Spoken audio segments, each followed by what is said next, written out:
What is going on, everyone? Happy Sunday. Happy Sunday evening. I was thinking of showing Poker Stars live, best of 2024 tonight. So, also stop my, there we go, stop my other feed there. But yeah, so to kick it off, I wanted to do a little song about fishing, you know, as if you're fishing for that hand on that river, which the river's the best place to go fishing. Let's go and start that song right about now.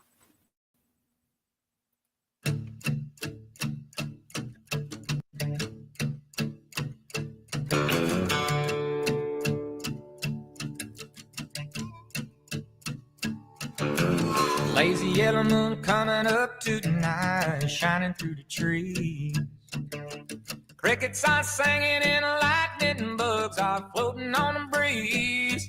Baby, get ready.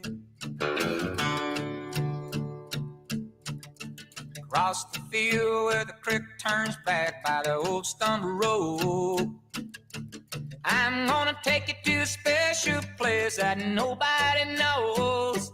Baby, get ready.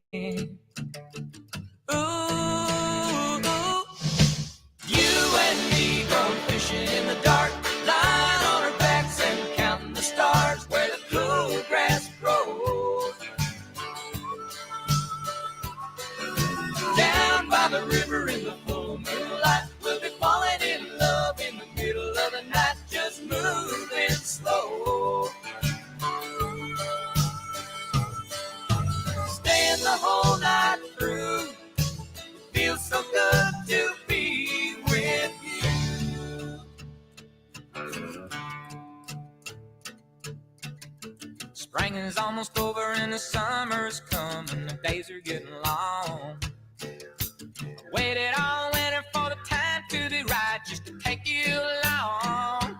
Baby, get ready. And it don't matter if we sit forever in the fish. Welcome, you got him, guys. Welcome. Jump in a river and cool ourselves from the heat of the night. Baby, get ready. Ooh, you and me going fishing in the dark, lying on our backs and counting the stars where the cool grass grows. Down by the river in the full moonlight, we'll be falling in love in the middle of the night, just moving slow. Staying the whole night through, it feels so good to be with you and me going fishing in the dark, lying on our backs and counting the stars where the cool grass grows. Down by the river and down by the light, we'll be falling in love in the middle of the night, just moving slow. You and me going fishing in the dark, lying on our backs and counting the stars where the cool grass grows.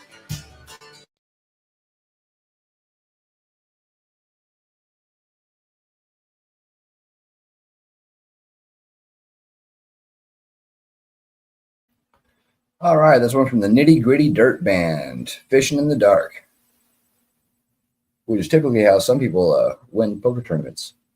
That's true. They got nothing, and that silly two spade hits the board But a flush with the straight. for the flush with the straight. Oh, I've seen it so many times. So, hello, guys. Welcome. We're going to do a little bit of Poker Stars right here. The video is titled The Absolute Best of 2024, Googly Hard Eyes Fire.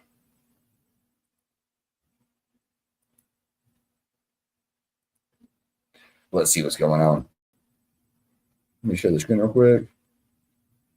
Thank you all for coming live, and thank you all for coming around later.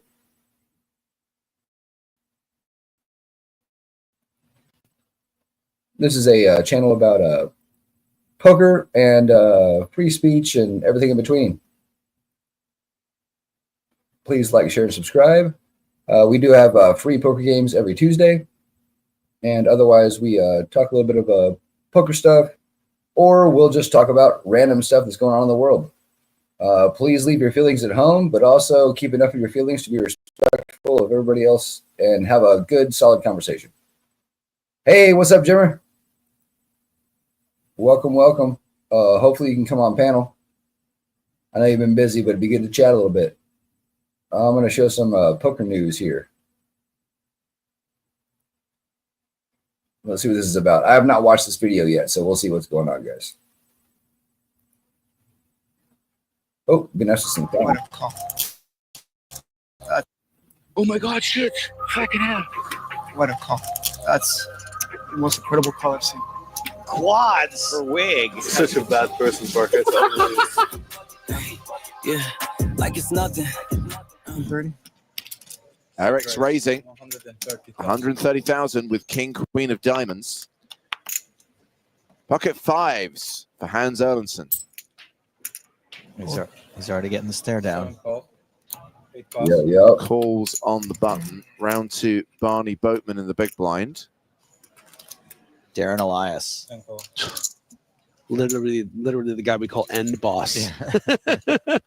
Barney calls as well with Jack 9 of spades in the big. Oh, fair fight. Look at these beautiful hands. Yeah, and we have a Jack 8 3 flop with 2 diamonds.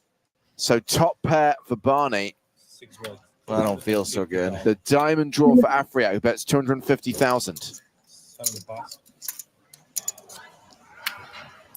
Barney calls. 980K in the middle. Turn card. Deuce of clubs. Barney now better than a 2-1 favorite. And with 2 overs and a flush draw, expect 750. Eric to bet big here. And there is that big bet. Gee. That is about an 80% pot bet. And it's a great size. I mean, it's going to fold out pretty much all the 8s and then really put jacks, in a blender. But Barney makes the call, and we're going to a river here with 2.5 million chips in the pot. Huge pot. Huge river card, which is the deuce of spades pairing the board. Afriat does not get there. Wow. Just looking forward to the blow up. Is this 2 If pair? Afriat loses this pot, Fives and deuces. should recognize that at this stage, No, Jackson Barney deuces. Boatman has a jack in his Oh, hand. fives folded. Good man. Okay. Can I see how much you're playing? Knows he's going to have to put it all in there. Barney's got 2.64 behind, and as you highlighted, Griffin, there's roughly the same in the pot. And it's not a very strong jack in the jack 9. You know, Afriat could play ace jack like He this, shoves and he on it. does it. Wow. Eric Afriat shoves on Barney Boatman. Can he find the call? Barney Boatman. No way that's his name. Yes, calls. let's go. Barney Boatman makes an incredible hero call. He is right, and he is going to double up through Eric Afriat. Yes, baby. Yes. Scared money don't make money. Great call. Thank you. I don't know how you can call it. Because I'm tired, I want to go to bed. What? Oh, I freaking love Tired, I want to go to bed. The level ends in 10 minutes, and he's tired and wants to go to bed. What a call. That's almost So I wonder what he saw. What did he see? Because I thought Pocket Fives was still in. I missed Chips in the pot. Huge pot. Huge That is about an 80% pot bet. middle. Turn card. Deuce of clubs. Barney now better than All right, guys, I'm gonna diamonds. do it up. So There you go. top Five pair still. for Barney. I don't feel so good. The diamond draw for Afriat, who bets 250,000. Barney calls. 980K in the middle. Turn. Oh, real quick, guys. When you're playing live games, this may have seemed like how do you say it? Just like confident, like, I'm throwing the chips in. But notice he didn't throw them into the pot. he just throws them right in front of him. Bam. Barney calls. Just one more time. Diamond draw for Afriat, who bets 250,000. Bam, right in front of him. Barney And the calls. dealer brings it over. That's Turn actually card. a very, 980K. that's actually very important when you're playing live because people will do that move and they'll throw it in and it kind of like bounces and it rolls and it goes to another player and then two of them went into the pod and then one's still sitting in front of them. So just if you're going to do that, just make sure it stays right in front of you because it makes it clear for all the players and it saves a lot of fucking arguments. If you do it more than 2 times, you're probably going to get a warning. Then you can get penalized also. So yeah, just make sure you keep your bet or your call right in front of you. No matter how you want to display it, you can slam it down, but throw it down, but make sure it's right in front of you. All right, let's get back to it. In the middle, turn card. Deuce of clubs. Barney now better than a 2-1 favorite. And with 2 overs and a flush draw, expect 750. Eric to bet big here. And there is that big bet. Gee. That is about an 80% pot bet. And it's a great So what size. is I mean, it's Afriat going to trying to fold show out pretty me much all the today? eights That's what I'm and then curious really about. put jacks, in a blender. He's trying to show Barney a makes the size? call, and we're going to a That's a river here. straw? 2.5 million chips in the pot. Huge pot. Huge river card, which is the deuce of spades pairing the board. Afriat does not get there. And I'm just looking forward to the blow up. If Afriat loses this pot, should recognize that at this stage, Barney Boatman Well, has because a he jack in didn't his play hand. the flush draw on the Just gotta back. see how very much you're strong. playing. He played the strong He's gonna have flush to put it draw all on in the there. front. Barney's I'm got saying, like, what is he 2.64 trying to behind, show? and as you highlighted, Griffin, there's roughly the same in the pot. And it's not a very strong jack in the jack 9. Afriat could play ace jack like He this, shoves and he on it. does it. So now I think he's trying to Eric. represent trip twos. Afriat shoves on Barney Boatman. Can he find the call? Or maybe a Yes, jack. call. Let's go. And he says, Barney fuck you. Boatman makes an incredible hero call. He is right, and he is going to double up through Eric Afriat.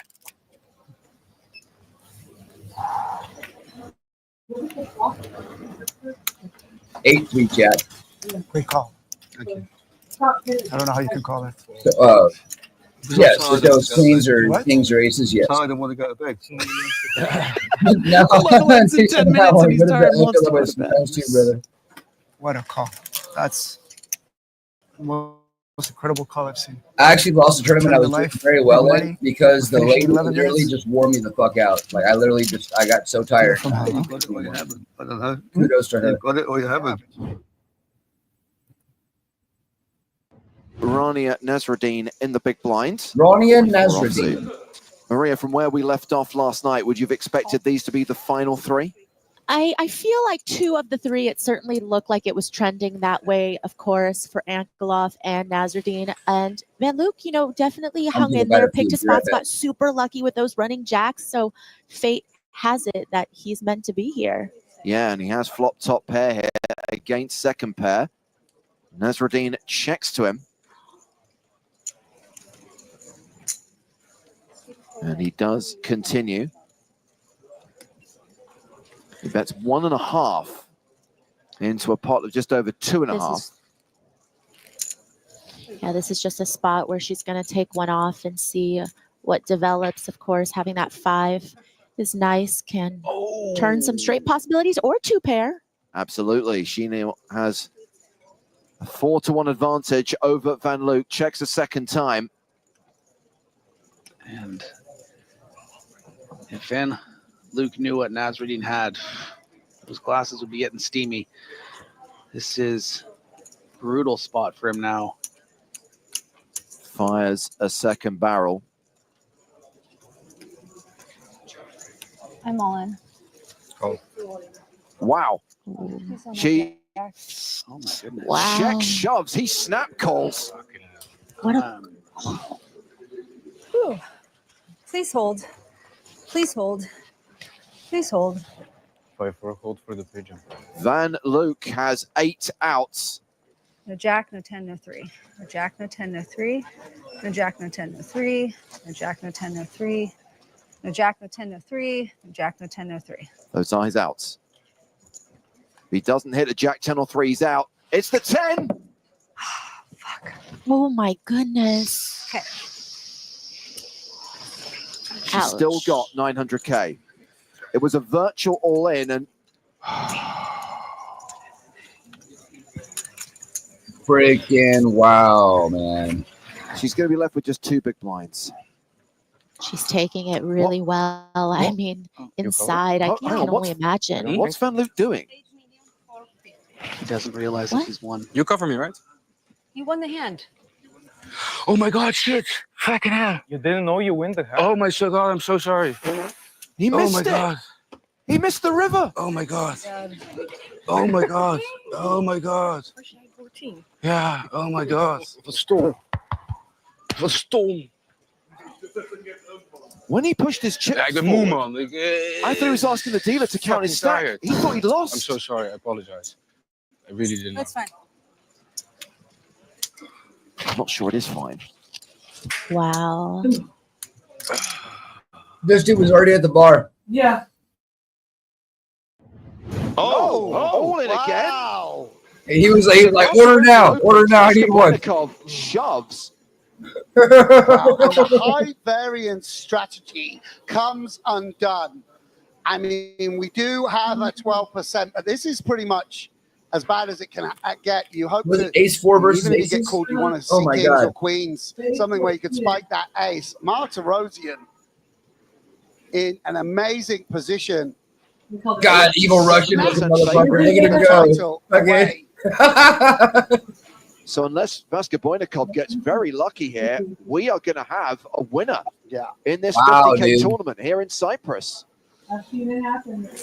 Yeah, and nothing much doing. A glimmer of hope in the form of a diamond. Интрига была. Давай. Yeah, saying, would you take a 2 or a 5? 5 actually is a double gutter somehow. Oh, 7 of diamonds. One time. It's all about the back doors, and Vaskabojnikov is using his one time to try and spike one of the 9 outs in the deck. A diamond on the river sees him survive and take a phenomenal chip lead. Any other card, Martirosian is the champion. Will the Tigers roar on a brick river? It's a diamond! my days, what is that? It is the double up for Vaskabojnikov. The high variance strategy paying off for him. Jeffrey. And I'm gonna pause real quick to say, welcome, Jimmer. How you doing, brother? Good, man. What's happening? How are you? Doing all right. Got the plants covered out front and the water running for the freeze. Got all of our traps set upstairs. So if any critters try to get in to protect themselves from the freeze, they're not going to make it tonight. So. Oh, wow. Got a big one coming. A big one for Texas. It's going to be 31. Ooh, yeah, that's cold. Bunch of pipes Yeah, will be for us. bursting in. Tom Jones reported -2 today. Holy. Jaron in the That's house. fresh. Oh, Jaron. Merry Resi New Year to you too, brother.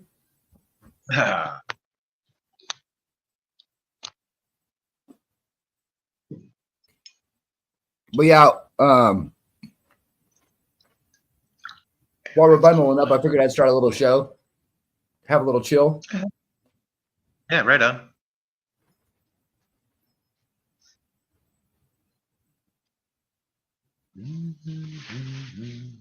Mm. Mm. I didn't expect a game today, so I saw this video earlier on when I woke up, and so I was like, you know what, that'd be fun to like cover, see what I think about it, and see what other people think about it. You know. Yeah, those some crazy hands. That last one. It's just wild how it goes down to the river and the very slim odds. You don't know. You can't. It's crazy.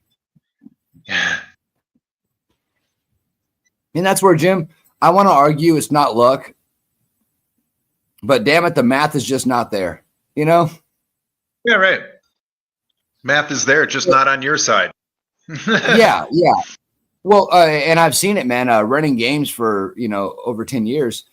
The worst player can win, and the best player can be the first one out. It's really not a skill game, unfortunately. Yeah, and that's why they say it's gambling. Right. So there's a T-shirt one of my buddies used to play with years back, and the top of the shirt said "Nothing beats," and it has all these images. And when he stands up from the table, it says "a pair of balls." There you go.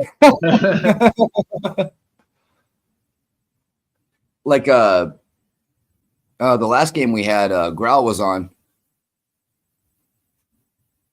We were talking about the numbers, right? And I was like, okay, because he was like, I don't understand all the outs and percentages. And I was like, okay, I don't know that much either. All I know is if you have 17% chance, 17% chance, you're doing pretty good.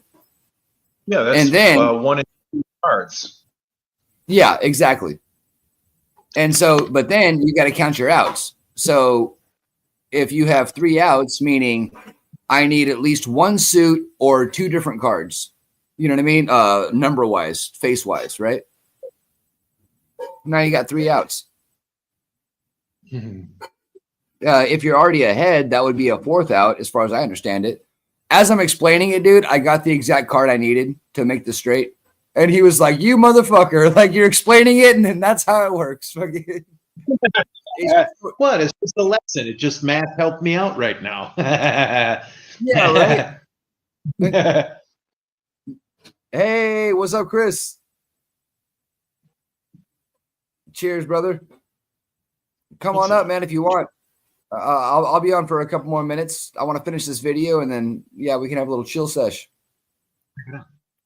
But that's how it is, man. Like I've seen some complete bullshit plays, and there's arguments afterward. But damn, they hung out, and you know what I mean. They won that hand. I don't recommend it in certain venues. You may get talked to in the parking lot.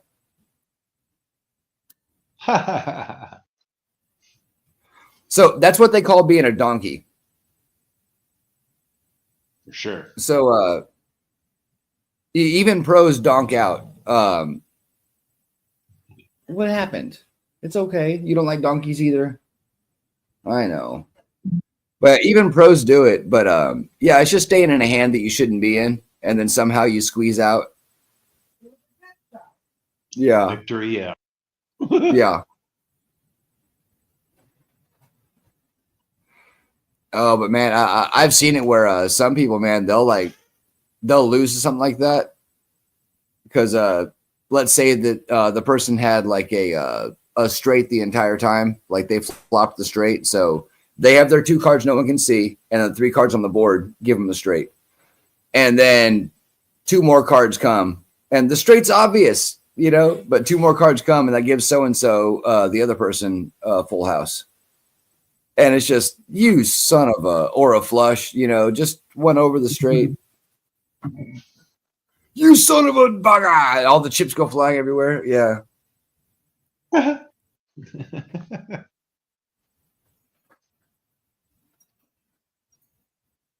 But other times, people have a good time with the donkeys because they're like, "Oh, you fucking donkey. Like, I'll get you. I'll get you." And then the donkey doesn't take it hard when they get caught because they're like, "Yeah, I was donking out. Like, I was fucking around. I was being a dumbass." You got me. Yeah, and that's what I love about it, man. You get everybody. You get everybody, all types, all different days, all different years, all different, everything. So, how's your day going? Oh, pretty good. I woke up late for the service last night, but I've been up since then. So I've been up since midnight, and now it's almost noon. I had a men's group meeting today at the church, so that's good. We're about our new property that we're trying to put in order. So just another awesome. day. Yeah.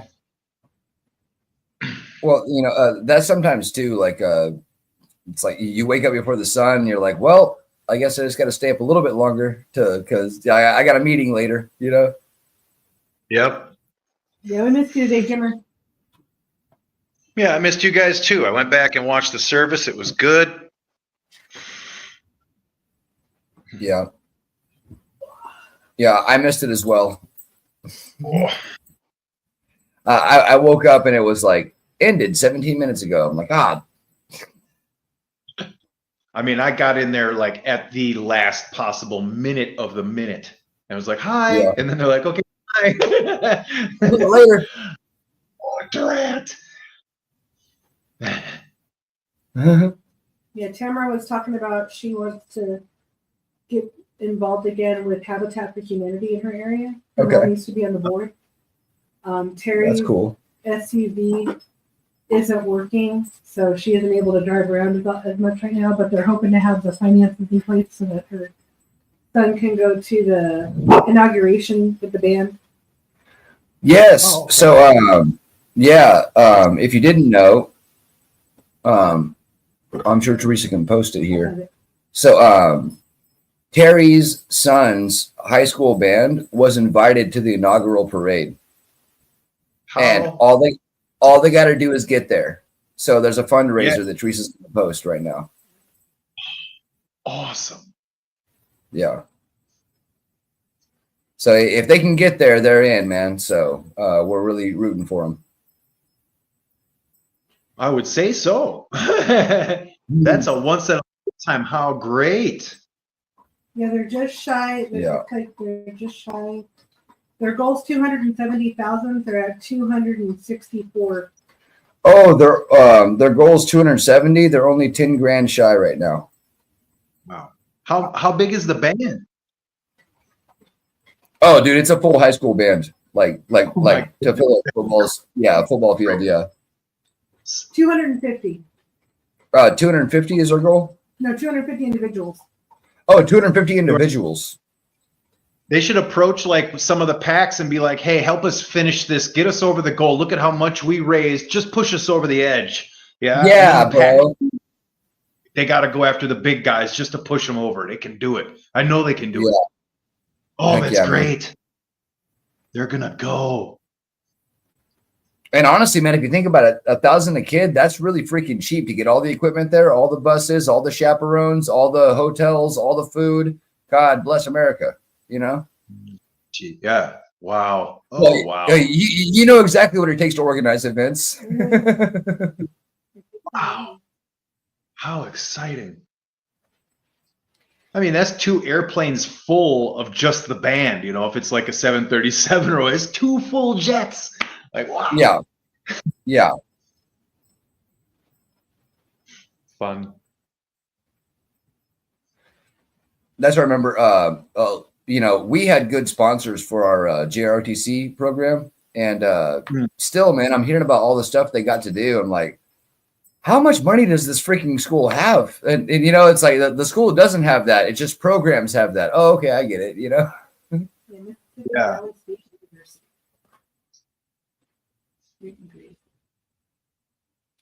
But yeah, every year they go out to Daytona for the nationals and get put up in like the Hilton and stuff. I'm like, oh my God. And it's like a lot of schools don't got it like that. So good for positions like this where everyone can spread the word, GoFundMe, all that kind of good stuff.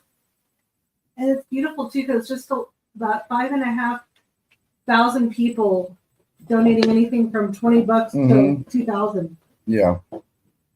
What we can do when we come together. What a community to come around them. Yeah. Exactly, man. And that's what I think we need more of in this world is that the community isn't just your next door neighbor, Yeah, that's a good start. If you know your neighbor and you're friends with them, that's a really good place to start. That's a really good place to start. And it'll teach you a few things too, Yeah, that's right. Yeah, my neighbors actually ended up cutting down the trees on my fence line recently. Oh yeah, And, I talking about that. Yeah. Yeah, and it's like if they were growing over and it pissed you off, just let me know and I'll take care of it, because that's what I was gonna do after the freeze. You know what I mean? So because all the leaves are off, so I can see what I'm cutting easy and all that good stuff. It's lighter and anyway, but no, they jumped the gun and Teresa went outside and was like, "What the hell?" Then they just stopped, and nothing's happened since then. So I think they just hired somebody to clean up the yard or whatever. But it's like, man, like I had a fucking cool ass plan for that, man. Like that was 10 years in the workings, you know? That's a bummer. Yeah. It's a shame that people will take a step like that rather than take a couple of steps to your front door and go, "Hey, this is kind of hanging over. Can you remedy that?" You know, just a simple thing. Yeah. But you never, people are going to blow up or whatever. That's a shame. Well, and that's the thing too, is that it's not like it's a new problem, right? Because like I said, I've been growing them for a while. You know, I'm purposely growing them on the fence line. And so anyway, no, I never get anything but a "Hi, how you doing" from them. You know, never "This is pissing me off" like crazy, you know? Because I mean, you know me, I'm easy. You know, it's like, "Oh shit, I didn't know I was pissing you off. I'm sorry. I'll fix that. I'll stop pissing you off." You know? You can over bug you, but if that does, then you got to say something, right? I don't know. Yeah. Well, it's like you know, we we can figure something out. That's all. Yeah. But it's kind of funny because they got stopped right at the most private of our privacy trees. So I was like, okay, at least they left those up. Got to put a camera, you know, got to have a camera on your house to see what your neighbors are doing. It's a crazy world to live in. Yeah. Oh, yeah. We had a strange knock a week or so ago. And it seemed like it was an aggressive salesman. And so we just didn't answer the door. Turns out our neighbor across the street, they got broken into and they pretty much got all their good stuff. Oh, wow. And so it's okay. That was just the trees. It was just the trees. Oh, where was I at? She shakes my brain when she barks. Sorry. So they just came about the theft. Yeah, well, they came to see if we had any thing on camera. You know, they went checking all the neighbors. And I got to thinking what you were just talking about. I was just like, wow, man, that's right. Like everybody's freaking got a camera on the front of their house. And then also it's recording everything that you're doing in front of your own house. And like, it's just like, yeah. Yeah. I was telling my son, I was like, dude, you were born just a few years too late to get away with anything anymore. You know, for your neighbor, I kind of had a funny idea. It depends on how well you know them and if they've got some kind of a sense of humor. But I would say to buy them a small tree and say, "Here, you can plant and trim this one." Yeah. You know, this one's yours. You know, but get them a nice fern. Yeah, here you go. That's yours. That's yeah. Or not a fern, not a fern, a ficus. There we go, ficus. Yeah. Yeah. What is she mad about? I don't know. I'm giving her a minute. Okay, so she's mad the raccoons are gone. But yeah, I was half thinking we just took down the Christmas tree. We'll just like tie the Christmas tree, the artificial one, to the stump, like see what they do, and let it just hang over a little bit. But it was like a natural fence line and canopy, and now it's all cut. Yeah. So it was blocking sun and peeping toms because we do have a lot of theft around here. You know what I mean? My son's truck got broken into this last weekend. And luckily they were goal oriented, so they didn't take any tools, none of his fishing stuff. You know what I mean? They were looking for cigarettes, money, or a gun. I'm sure. You know. Jeez. But yeah, it's just bad this time of year. So, I just hope we don't catch them. because the neighbors are really angry. All of the neighbors are really angry. They'll be whoever it is, even if it's their first time, they'll be blamed for everything. So all of it. Yeah. Yeah. Yikes. And all my neighbors over here, we voted Trump. So I'm just saying, you know, we're serious. You know, we really like our domicile a lot. As you should. One of my friends, even his dad was a cop, but they're definite Democrat voters. And they're like, well, no, I am a cop. And if anything happens here, I'm just going to call the police. Because you don't know why they're there. You just ask the police to come, and then the police will find out why they're there. It's like, no. It's not the police. That's not their duty. That's why they're so understaffed, is because they're overtasked by everybody that can't negotiate with their neighbor. I'm going to call the cops. You're having a barbecue and the smoke is in the barn. Like you can't talk to your neighbor. You got to involve a government paid employee to come over and handle a conversation. Like, what's wrong with people, man? You can't talk to your neighbor. Oh, dude, that reminds me. So my son's band has been they've been harassed by a neighbor, and they've even talked to her. Same thing, you know, she'll snub them or just say hi or whatever. But they never go past curfew. The cops that do come out have a decibel reader, and they were like, "Dude, you're not even as loud as a power tool," you know, like. So anyway, the bassist of the band linked in to their Nextdoor. So Nextdoor is like a community Facebook. So it's like it connects you to your neighborhood, your zip code. Oh, okay. So it's a pretty cool app, but it's mostly full of Karens. You know, I can't believe they have this big yellow thing. You know, whatever.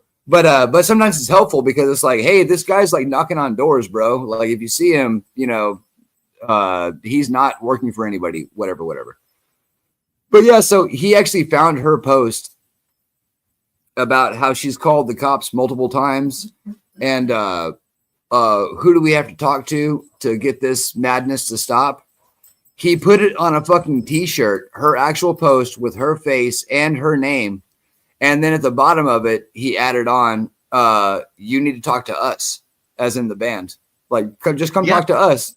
And he gave it as a present to the drummer who lives there. What a concept. Talk to the people you have a problem with. Boom, mind blown. How did that happen? Wow. I don't fucking No, avoid yeah. That's the way to solution. Yeah, I wonder if I just like throw alcohol, you know, rubbing alcohol on their lawn. That'll teach them. Like, no, I just think that somebody fucked up my lawn. I didn't know you were fucking mad at me, you know? So I had a mad neighbor, and the longest time I thought it was the next door neighbor kid.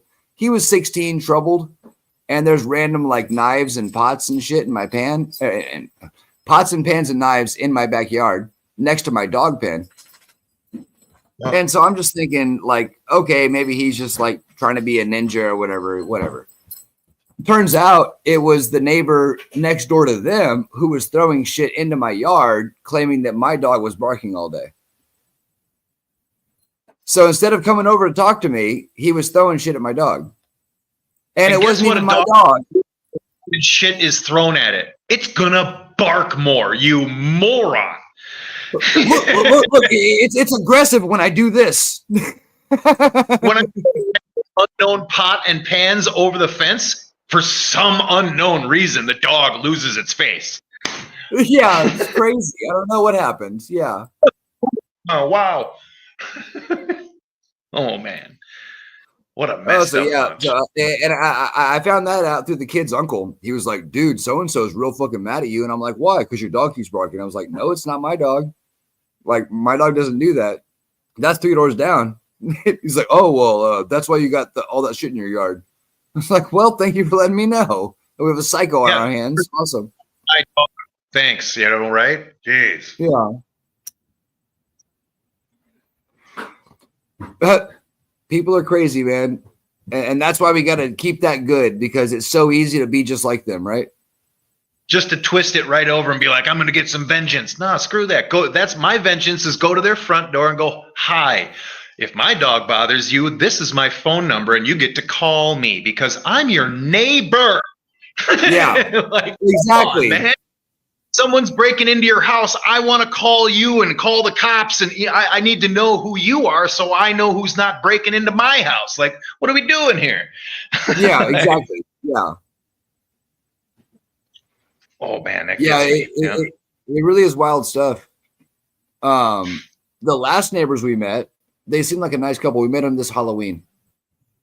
Cute little boy and one on the way, about to pop, right? And so the husband has my name, and the wife's name sounds like Teresa, but it's like very foreign to me. I've never heard that before. Anyway, they seem great. And then in conversation, they were like, oh, so you have a brown and white dog? And we're like, yeah. And then they looked at each other like, oh. And they literally said out loud, looking at each other, that was the dog that was in our backyard. And we're like, what? No. Like, our dog's never been out. And then they looked at us in disbelief like, wait, your dog's never been out? No. You mean there's more than one brown and white dog on the planet? Get out of Yeah. here. Get out of here. And so we're like, well, no, our dog's never been out loose. Like, we walk them, you know? And they were like, oh, well, okay. And then the conversation ended and they went home. It was like, did y'all just come by just to see if it was our dog that did something in your yard? Like, what? Fuck y'all. You know, y'all are the worst kind of fucking people. You could have just said hi and then said, man, there was this one dog in our backyard, and taking it from there. But they were like trying to like play, God damn it. What's the fucking name? Clue. Bumbling detective. Yeah. Not Crusoe. In the library with fire hydrant. Yeah, you know what I mean? But yeah, they were just like, oh yeah, we got it. And yeah, they haven't said shit since. So it's like, well, maybe I'm less inclined to care about something happening at your house now. I don't know. It's so bad, right? It just piles up. It quickly. Yeah. Well, and I'm not that way, and I'm not gonna be that way. But what if I didn't give a shit? You know, what if I was a guy that was fed up? You know, like, you know what I'm talking about, man. It's just you've dealt with the prisoners, and you know, a lot of them I'm sure you've talked to, and they didn't want to do what they did to get in there, but they were pushed to a certain point, and they made a mistake. Oh yeah, for sure. The wrong people, You know? the wrong choice, the wrong time. Yeah, a lot of them are set up. And then a lot of people, you know, want to go messing around with random people, not knowing their background, their history, their, you know, it's like, I'm just trying to mind my own business. And like you said, getting set up too. It's like, are you kidding me? They just told me to deliver the package. I don't know what was in it. Everybody's so busy looking for a way to legally cover their asses that nobody puts a hand out and shakes and says hi, because we didn't have these things like this. You know, I know I'm an old fart, maybe when I say when I was growing up like that, but we didn't have these problems because we talked to each other. That's it. And it's true, the families that we didn't talk to, we had the darkest opinion of, or the least amount of knowledge of, or, you know what I mean? Conversation brings it all out in the open, and then everything is much easier. But nobody wants to bring it out in the open because they all got to hide shit. Yeah. Yeah, well, that's the thing. In my lifetime, I saw that tradition of knowing thy neighbor fade. You know, growing up, dude. So growing up in San Antonio, we have everybody here. It's a melting pot, right? Not as much as New York, but it's close, you know. Dude, our neighbors were every color, every demographic, financially or whatever, you know, and it was just like, wow, cool. Like now I know, like I can't go in to Mr. Jefferson's house, but I know that if I'm in his yard and need help, I can just yell and he's going to be there to, you know, he's going to know I'm, you know, I'm Bob's son. You know what I mean? And Bob's son needs help, you know? And now, you know, we sit out front a lot. So we kind of know the kids that belong here and that are passing through. But, but dude, do my neighbors know if my kid's, you know, 5 doors down, do they know that that kid is just down the street, or do they think that they're fucking around? You know, we don't know each other. I remember going to the neighborhood watch meetings when I was little. Sitting in the front yard, because I was just going to say, you know, if you look at the age of houses, all the older houses used to have front porches because that's where everybody hung out, because that's where the neighborhood was. Now every house is just with an entryway, just a door so you can get in, because everybody sits in the backyard, so nobody can talk to anybody anymore. Yeah. It's almost by design, man. My uncle was just talking about that. He said when I was growing up, it was people live in the front and cars live in the back. Now it's cars live in the back. Or sorry, cars live in the front and people live in the back. Yeah. Point. I like it. Yeah. Because all the old houses around here, man, the garage is, it's a big long driveway all around the back of the house. Yep. Because the neighborhood is out front. The neighborhood to live in the neighborhood. Like you're not just in your house, you know. Oh wow. You know, I kind of like my spot, but still, it's the same way. And I do long for the country. I do long to get a plot of land someday, and just kind of be out there. And you know, I don't want to be like hundreds of miles away from civilization, but just enough to where you don't bother me. You know. Yep. Yeah. If I can buy a piece, if you're on my road, I know. Go ahead. I said, if I can afford ever to buy a piece of land here, this is what I'll do. I'll live on it on a tent if I have to, but I want a piece of land out. I don't care. Yeah. Oh, dude, and I would love to try to support that actually, because land it's one of the most one of the greatest things, and yeah, like you know, my family wouldn't be so happy, but. I don't need a couch. Like this is total luxury right behind me that I'm sitting on, you know? Give me a good stump or a rock and something to cover up with. Oh, I'm good. Everybody gets all this stuff. They got to do all this crazy acting to protect it because they think everybody wants to take it because their stuff is so important that's where their heart is, right? We forget that the heart should be in the. We've retracted inside ourselves way too deeply.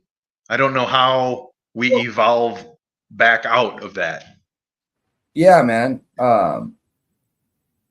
So when my son's truck, we found out it was broken into. Of course, my first reaction is protect my son. He's been violated. I need to fucking have fucking some justice for this shit. And then, of course, I came back to the good human logic of, well, you know what? All that happened was they got in, shuffled his shit around. He's safe. The truck runs. You know what I mean? And so we can just let that go. You know, let it go as in like, you know, retribution, all this good stuff. You know, now I know that that's another spot we should watch out for, but whatever. So yeah, yeah, they got what they wanted, and that's fine. Yeah, whatever. If that's the little thing that they needed for their life to be so much better, to take that. Yeah, exactly. You know, they had their reward before they had to steal it because they had to steal. That's not a good life to live in. They already have their reward. Yeah, pretty much, man.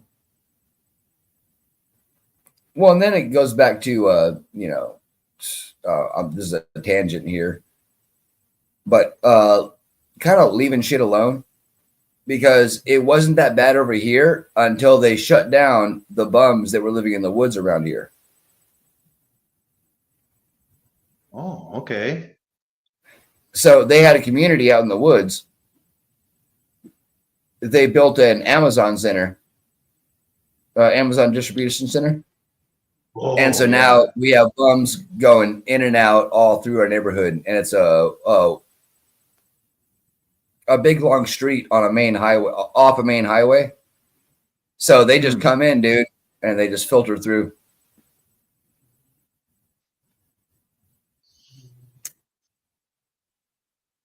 Yeah, just got to make your house look occupied all the time. That's all. Leave a light on, leave some music on. Yeah, change things up a little bit. Like someone, not just cars live there. Yeah.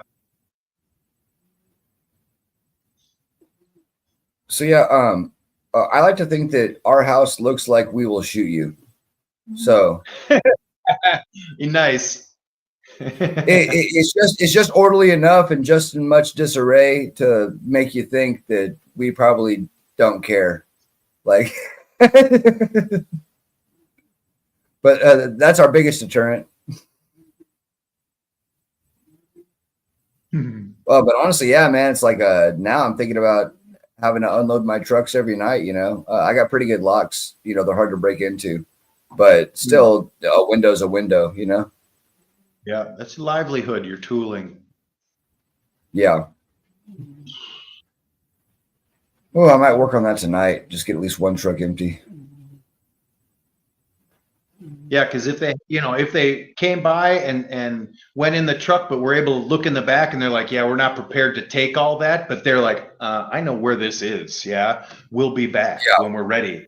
You know, yeah, that's what they're doing, and they're walking around the neighborhoods and finding other things. You know, they're looking to see the targets of opportunity.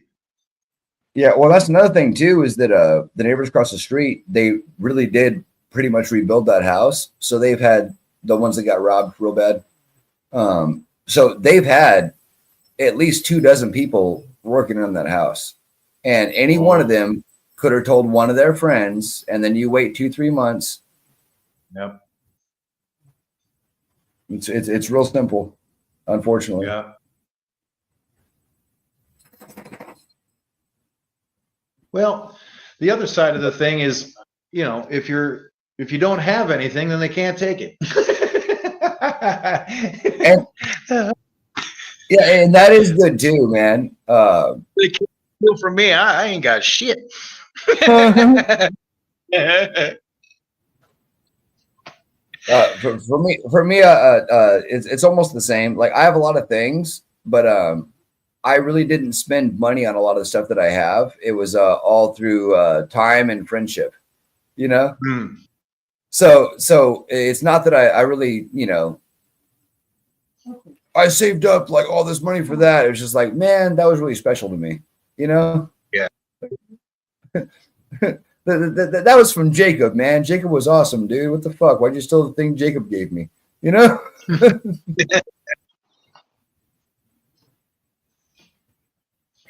Oh, but yeah, that is good too. Being minimalist, then you can't lose much.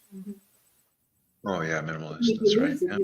That's where whenever I lost a sack of weed when I was in high school, I wasn't worried about losing it forever. I was worried about one of my thievy friends finding it before I did. Nah, man, I still can't find it. Nah, bro, I don't know what to tell you, bro. Fucking fucker, you stole it. I know you stole it.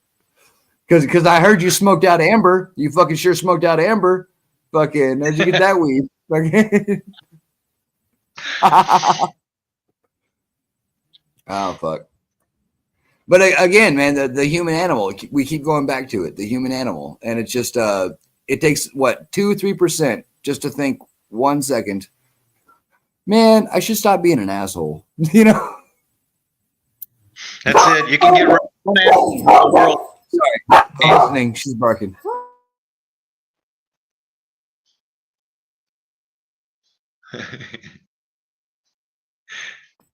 She's literally barking at the wind now. I'm gonna let her out back. Let her figure out what's going on. 1 second.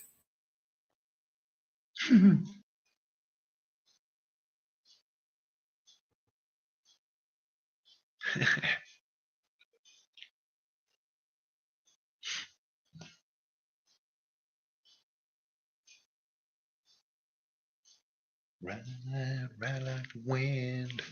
All right, you were saying. Sorry. Oh, I don't know. Lay down. Lay down. I'm not gonna shit over. Thank you. Yeah, who knows? What can you do?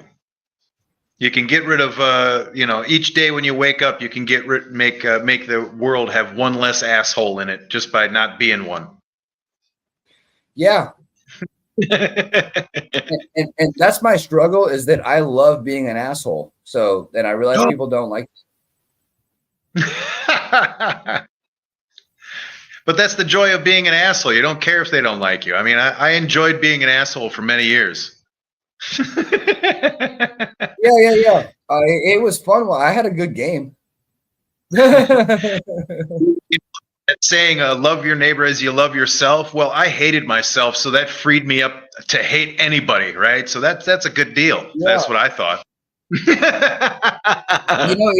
It's funny you said that, Jimmer, because people would come to me saying that I'm being too rough in a certain situation or whatever, and my argument back was, but that's how I would talk to myself. Like I would tell myself to fuck off, like I don't know, man, I'm confused, So it took me a while to understand that, Oh, you don't like being told to fuck off. Oh, that's a personal thing with you. Okay. No.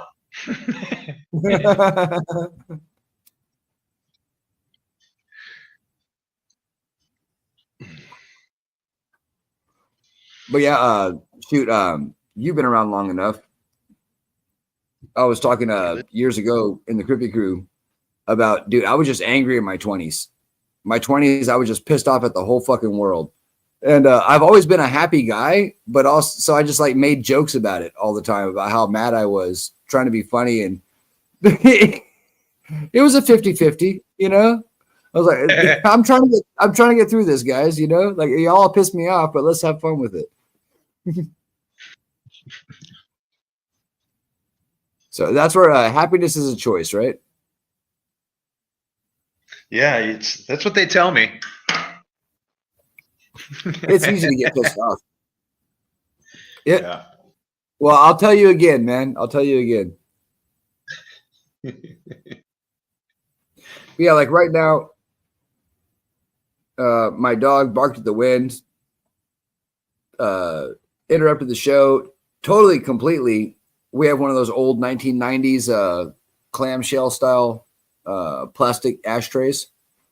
Yeah, she came to tell me that the wind was fucking blowing, and then knocked that over. So that's like 4 foot of ashtray across my floor now. And but hey, but let's laugh at it, Like, well, why are you gonna get all pissed off, Yeah, the vacuum isn't angry. It's not going to clean it up happily. It's just going to do it. The funny part about the vacuum is that I can't vacuum with her inside because she'll attack it. So it's like another one. Sure. But it's all jokes, man. It's all jokes. So life's a comedy, man. No, that's it. Pets are fun. They're squirrely and they're weird, and we don't know what to do with them sometimes. And all you can do is laugh at them and love them. Man. That's what you got them for. Or love. Yep. That's where my favorite depiction of Jesus is the one where he's laughing. So it should be.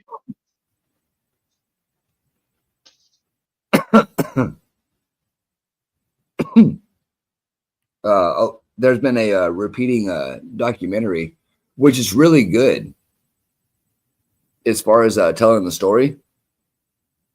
But man, it just shows Jesus as just being depressed as fuck the entire time. And I was like, man, like, I don't think he was depressed, bro. Like, you know, like, yeah, I think he talked about being exalted and all that shit too, you know? You know what the plan was. He was down with it. So, yeah. Yeah. It wasn't a guess. Yeah, yeah. What happened? Straighten up here. Oh, did we catch one? I don't know if we caught it. You caught a ghost? There's one trying to get in right now. Okay. So we zipped up the hole the raccoons were getting in, and one's trying to get in right now, but the girl's outside, so she'll take care of that. Oh, okay.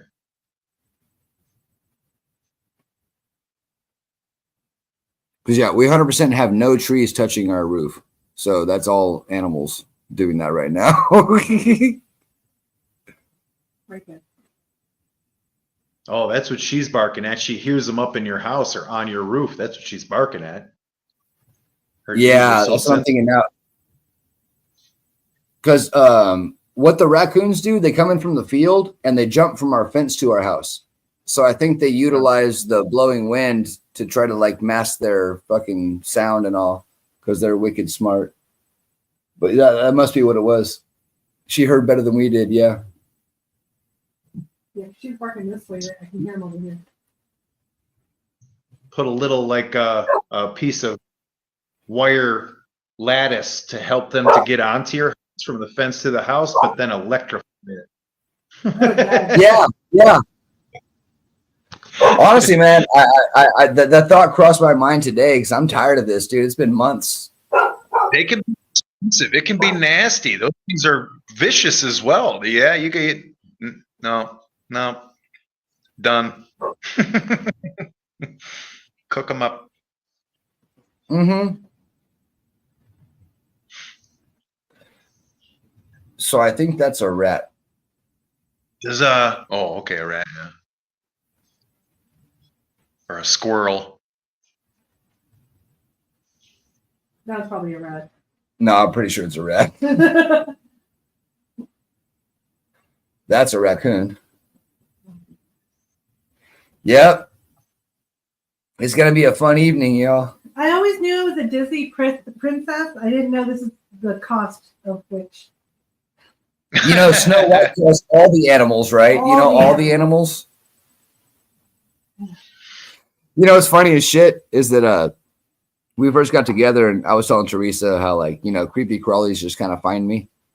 And sure enough, she's on her way home. And a spider about this big, about silver dollar size, had already made a nest in her car. Oh, jeez. I'm driving home on the freeway and I'm like, there's a huge spider in the corner of my window, like where I'm driving. And he's like, oh yeah. I was like, oh yeah, I come with spiders. That's what I do. And it's not poisonous. That was Martha. Yeah, that's Martha, and she likes cats. Stop for coffee. You know. Oh my goodness. I saw a big wolf spider walk out of someone's shop the other day that I was in. It kind of took me by surprise because it was about half the size of my foot. Oh shit, yeah. Oh my goodness. I was like, I should step on that. And then I was like, yeah, no, I shouldn't. I'm going to go ahead and leave. Dude, the biggest they get here is right about this circle size. Like, oh my God, dude. That yeah, gigantic wolf spider. Oh, monster. I'm like, look at that thing. It's like the size of my hand walking over here. Like, no. Like, that's what, 200-300 calories? Yeah. Okay.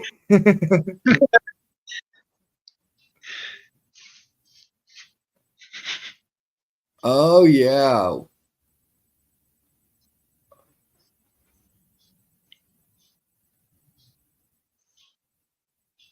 I feel like we're like in a horror movie. Yeah.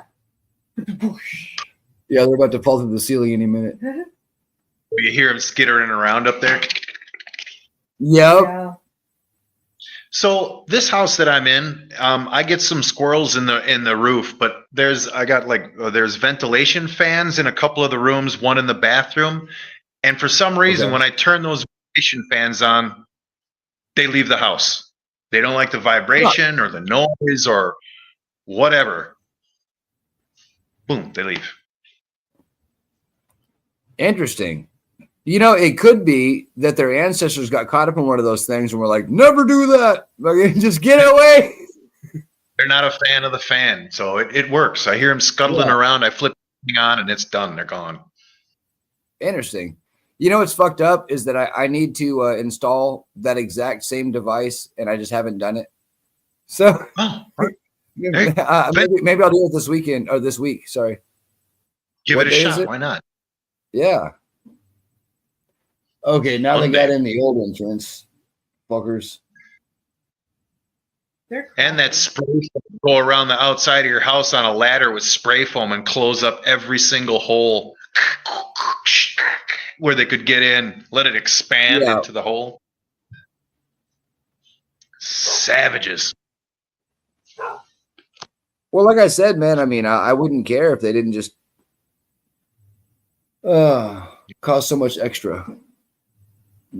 Just you know, like if I'm trying to hide out, I'm not gonna like make a big trash pile and break your shit. I'm just gonna fucking sleep underneath the dumpster, you know. They're trying to make a home. They're not trying to hide out. They're like, oh, this is nice. This is a big space. Let's pack. Well, and that's the thing too, is that I didn't know it was as bad as it was, and so you know we heard them, but it wasn't a big deal. Then it got to be like all kinds of shit. Turns out we had a mom and dad and 3 little babies. Oh yeah, they're making a home. They're gonna have babies. That's what they do. They're in a nest. Yeah. They play babies. They're good, happy. Oh,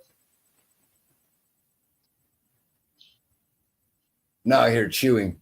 Man, Looking at some shit. it's gonna be an interesting night. I may go back upstairs and go hunting. I need a coonskin hat before I die. There you go. I just got to make sure I don't shoot the gas line because Then you I don't want it to be like outside to make a little warning sign, like, you know what? Yeah. F around and find out here, Mr. Raccoon. No raccoons allowed.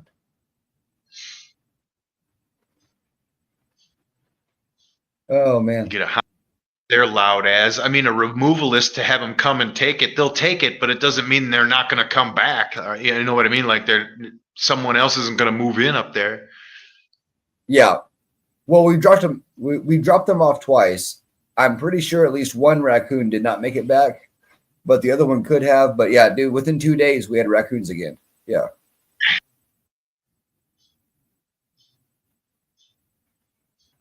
And we need raccoons. Yeah. We need raccoons. I don't want to just kill them. You know what I mean? But God super bless awesome America. for getting weeds and scorpions and stuff like this. They're good for this. Yeah, exactly. Hey, you know, but what's the rock, paper, scissors of raccoon? It's like raccoon, hound, dog, shotgun, or you know, how do you? Yeah. Just don't shoot the pooch. Yeah, right. What are you talking about, Corey? Come on, try it out. I got about 2 more minutes out here. Come on down, Charlie Brown. I got it pinned in the chat. All right.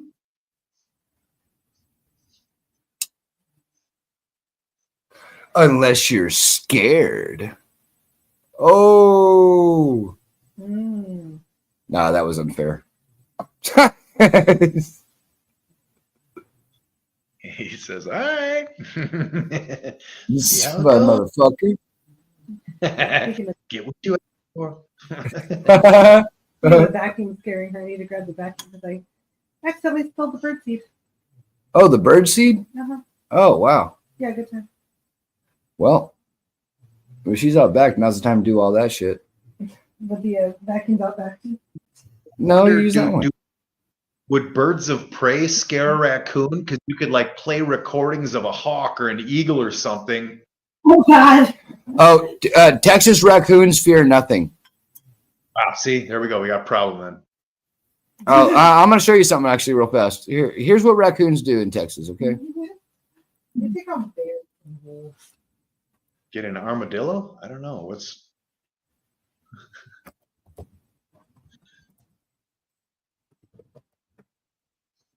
Mhm.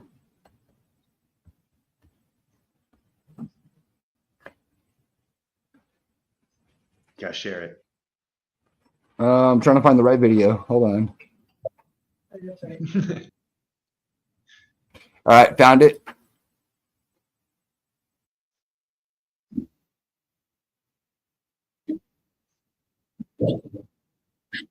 All right, hold on. Yep. I hate these freaking shorts. You can't rewind them. I gotta let it play through. Hold on. Oh yeah. And then I'll bring it up. Uno segundo, por favor, mi amigos.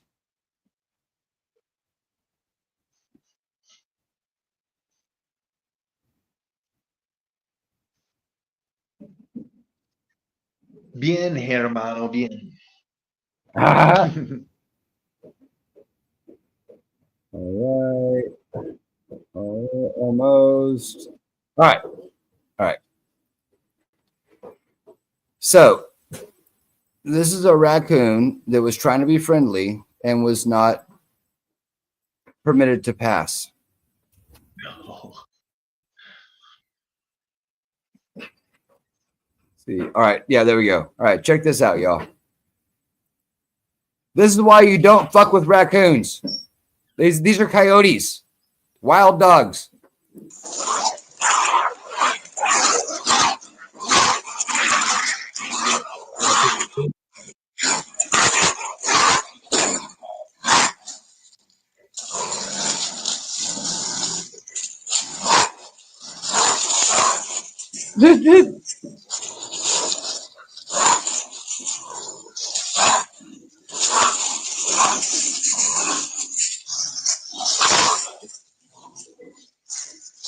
They don't know what to fucking do.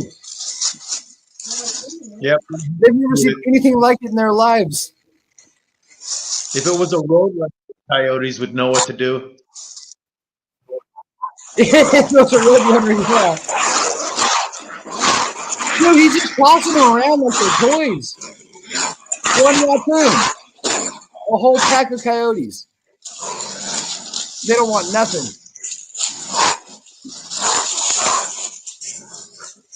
You gotta do that one more time, man. It's so sick. The one coyote brings the raccoon in like he's gonna eat him, and then that's when the shit goes bad for all the other coyotes. Here we go.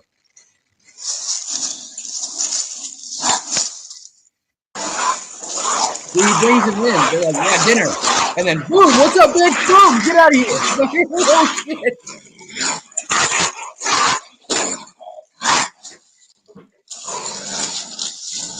Come at me. Come at me. Let's go. Who wants some?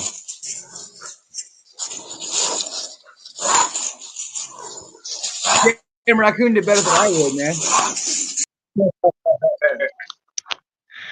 They were like, yeah, that's not a big enough meal. Let's get out of here.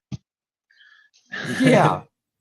I don't know how well I would have done, but I'm sure that I would have went at some point, you know? So to happen. Archery is silent, you know, so you don't wake up your neighbors with a shotgun blast.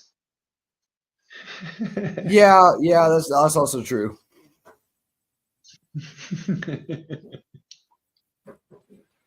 Oh man. App! No, it's a raccoon. Oh. Yeah, it probably costs like $500 to pay somebody to come and take it out at least. And if there's a mom and a dad and babies, the mom's going to be ferocious. So forget that. I'm thinking about getting into the business, honestly. We have the traps. I have a suit. Yeah, I'm thinking about doing Extraction. Right on. Trapping them is a good one. What up, Yee Yee? Who is this? Yee. Yeah, it's gonna be Corey. Do you know who this is? What's up, man? He's dead naming somebody, bro. Hey, you're sitting sideways, fool. I know, bro. I'm fucking working on it, dog. Give me 1 second. Go back. Okay.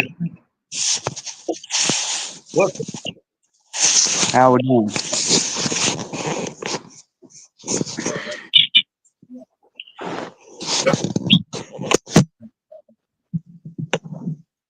Dude, church was really good this morning, brother. Yeah, I went back and watched the service after. Yes. I did too, man. Pastor Bart, I like it. I like it when pastor gets into scripture rather than singing. Got to be honest. Got to be honest. You know. Oh yeah, I'm all about the worship is important, but I got to hear the message for sure. Exactly. Let me figure this freaking phone out, dude. It's been a long day, man. I got called into work. Hold on. Shut up, Rez.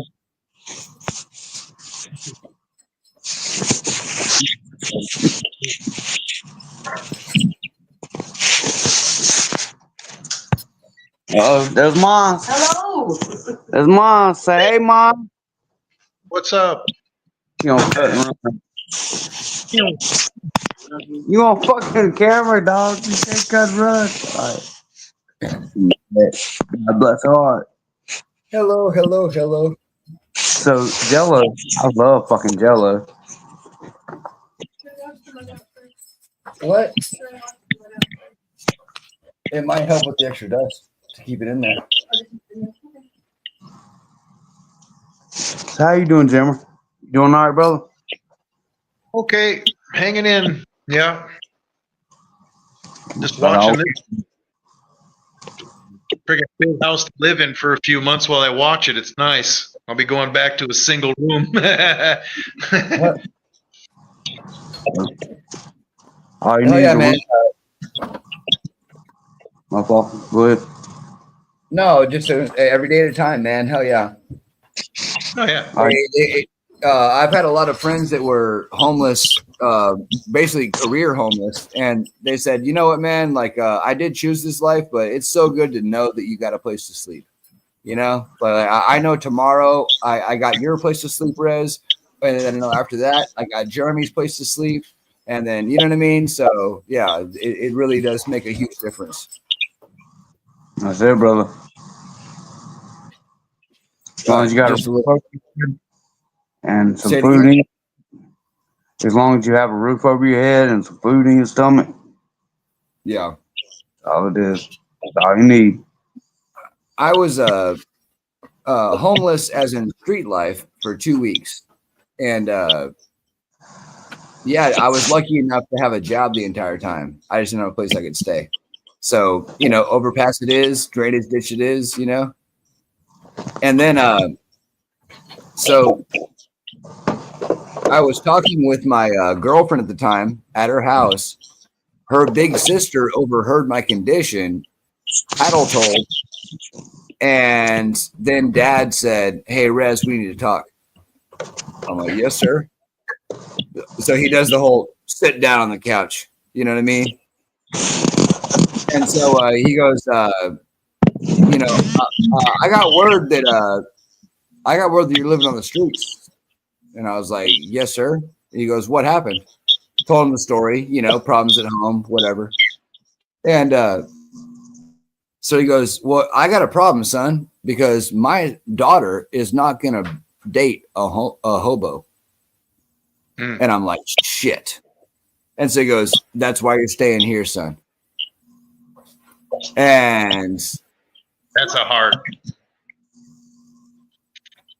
it hit me real hard, Jim, because not only did it let me know that I still have family, even though I feel like mine left me, also it taught me about what we just talked about before, you know, about giving it back, doing the right thing, doing the struggle, understanding that people fucking aren't perfect. And it encompassed the whole thing. But because I was just thinking like, well, shit, I'm done. I'm not only kicked out, but then I can't date your daughter anymore, you know? And he's like, nope. You're staying here. Yes, sir. Okay.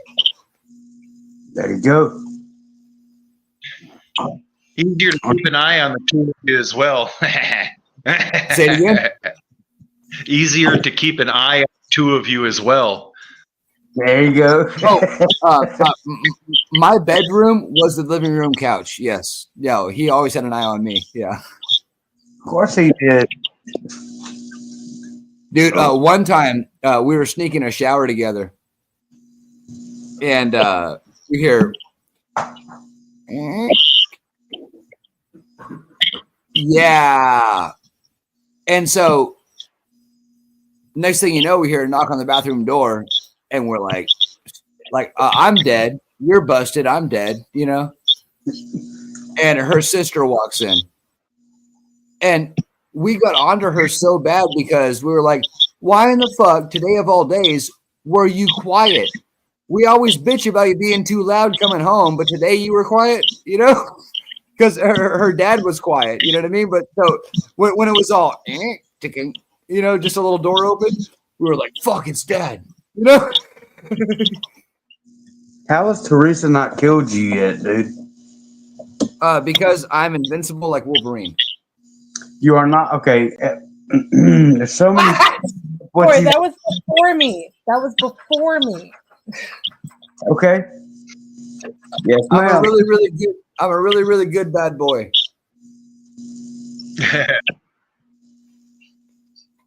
Cheers, brother. Are you Cheers drinking? to that. Are you drinking Steel Reserve? You fuck nugget. I am, you lovely moist ball of inebriation. Why do you not come to church, Rez? Because I got the devil inside. No, seriously. Tell the truth. No, really, man. No. Seriously, man. I just don't get up that early. Honestly, I just don't. I got you. Oh, when you guys see me at church, that's a big deal. Yeah, I did good. I was a good boy. Is that what it was? I really was looking forward to it, man, because honestly, guys, I'm being serious right now. I really did feel that I needed church today, and I missed it. So yeah, I'm a little bummed about that, but I'm gonna go back and watch it. No, I didn't mean to fucking bring it all to that shit. Well, you're making me cry. It was a good service, dog. It really was. No, actually, yeah, Teresa told me, man, and it's exactly. Honestly, what's funny is that I felt I needed church today, and then she showed me what the sermon was about, and I was like, "That's exactly why I needed fucking church today. That's exactly what I needed to hear." So Needed to hear. That's it. And that's where, you know, some people are anti-church. I am as well in some cases, but it's like, dude, take from it what it is. It's about lessons. It's about applying it to your life. It's about, yeah. I went into this one church here called a Victory Church. Yeah, I like to go around and check out different things. I want to meet different believers, and I need to work with different believers because we're a mosaic of the church body, right? Right. But with one church, and I didn't have a feeling walking in there. I felt kind of weird. Met a few people, you know, sit down. I'm like, let's just focus on the word, Jim. You're not here to meet people. You're here for the word. Let's hear what they have to give you. Don't pay attention to anything else. Just listen for God, right? And I didn't like the way they worship. They dim the lights and make it look like a concert, and everything is dark. I mean, it was a beautiful morning. They closed these massive windows with drapes to make it dark. I'm like, I don't like that, you know. But I said, don't worry, just listen for the message. and I got a good message, and that's all that I got. You know what I mean? And that's why I had to go to that church that day. You know, why that one was picked for me, if you will. To show that the concentration, no matter what denomination or where I am, the concentration has to be on the word. That's right. Yeah. Hey, Corey, real quick, are you still on YouTube on your phone? No. Damn.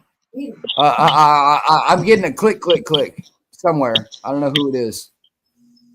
Fucking technology shaming a nigga. Oh, well, I'm just saying. Could be because I'm letting you in. I don't know. It could be my side.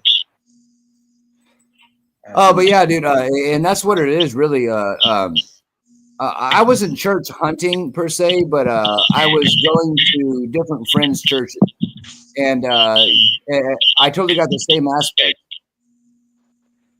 It's drama. Yeah, yeah. It's like repeating everything that I say in robot voice.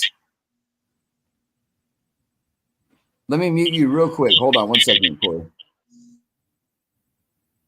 All right. Hello.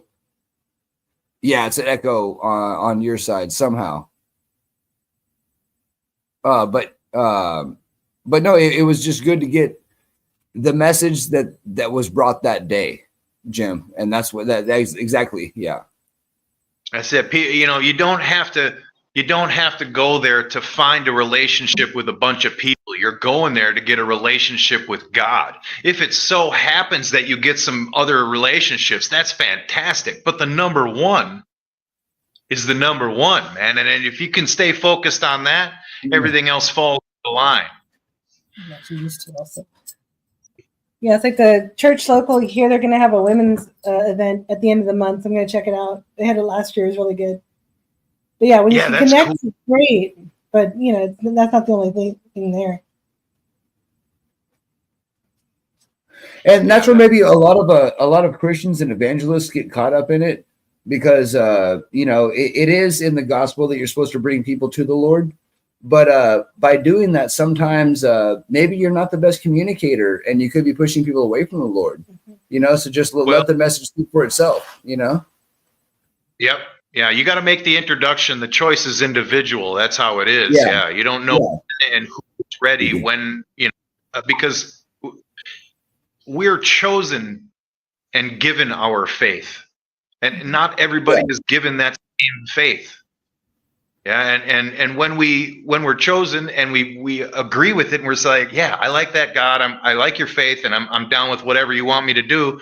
That's when it works. Yeah, that's when it really starts to work. Yeah. Well, you have to understand, you know, we have these certain beliefs, and that's what keeps us good, or what keeps us on a steady stream, if you will.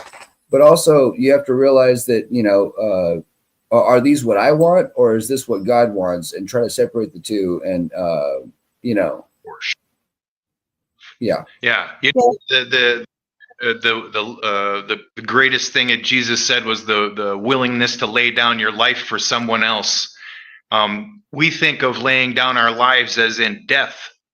Yeah. But your life is your activity. It's your family, your work, your importance, your priority, your hobby. Yeah. If you're willing to lay down your life for somebody else's family or their business or their hobby, that, you know, putting them above you, that's laying your life down.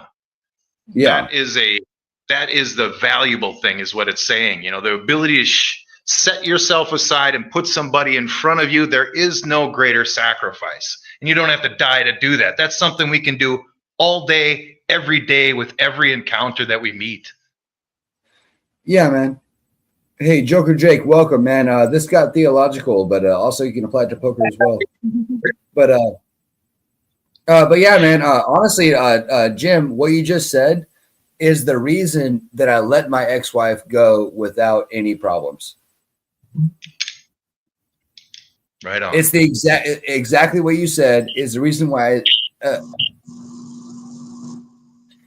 I need to let her. She already made her decision. I've told her the gospel, right? Staying together, and I've told her this is right, this is good. She didn't believe me. So what am I to do? Do I make it worse, or do I just let her go and let her, have her own journey? Your life aside, you have desires and ideas and expectations of your own that you want, and good or bad, you put them aside for someone else, for their good or bad. Well, and that's the thing, is that if I fought it, I could have made things a lot worse. Sure. Yeah. And to what benefit? Just making two lives upset. Yeah. And then there's the butterfly effect. What other lives are involved in it? Yeah. First of all, my kids, obviously, but then all of our friends, all of our co-friends, all of our, whatever. It's a big circle, And then if he had held on to that door, he wouldn't have this one. So. Well, exactly. No, seriously. I had good people in my life that after I made the decision, they told me that I made the right decision. And that was easy to move on and know that, I can move on and be with Teresa now, because, I'm not bragging, but I don't have a hard time finding entertainment. Brag, fucker, brag. So I don't know what it is. In Texas, I was a big dork in high school. Somehow it worked out after high school. I don't know, man. But I didn't want that. I wanted a real person, And I think because I made the right decision, that God brought Teresa to me. Amen to that, brother. You know what I mean? Somebody's got to keep your ass in check. It's for real, though. I have a serious question. If I can maybe spill this on the table. What's up? The Rapture. Jim. It's a great song by Blondie. Fuck you, Rez. That's not what I meant. I love you too, man. I know. I love you. You need a haircut, motherfucker. No, not yet. No. I need 3 more inches for the kids, and then I'll get a haircut. Touche. Yeah. If I shave my head bald, I meet the criteria. But I have and to you smell delicious. Thank you. I took a shot. Hey, man, why don't y'all get a fucking room? We have 4. We have help. Jimmer, seriously, the rap. I'm pretty sure that's a freaking lie, right? Because the Lord's gonna put us through all this and that and this and that. That's the tribulations. We're not gonna be raptured to heaven. All the problems that we have going on here. I mean, discussion. Well, yeah, it's all about the number. I mean, I guess when you look deeper into it, the sign that the rapture is coming is when all of Israel is called back. Right. Yeah. If there's an exodus of Jewish people and they're all heading back to Israel, this is kind of like the biblical sign of it's going down. But yeah, we're a really messed up world still. We need a lot more. I mean, to really the work that I'm doing and trying to introduce people to Jesus is about pushing the rapture closer to us. To bring heaven to earth ends earth. Exactly. As long as you ain't scared, there's no reason to be scared about it. But bring it on. Exactly. There is no verse in the Bible that says that a rapture, that you will evade the tribulations whatsoever. That's right. Yeah. You'll have to be counted. Yeah, everything will be measured. So I don't know where all this crap came from, where everybody thinks, if you pray to God and, you do your best and everything and all that, that you'll be just sucked up into heaven and you won't have to go through the tribulations and be tortured and all that. Yeah, that's bad education, spiritual education on the part of whoever they heard it from. Yeah. The requirement, not requirement, I don't want to say it like that, but you have to have Jesus in your heart, and you have to be bringing other people to him is really what it's about, growing the kingdom. Exactly. And not missing others. Yeah. Talking. We're talking, Rick. How you doing?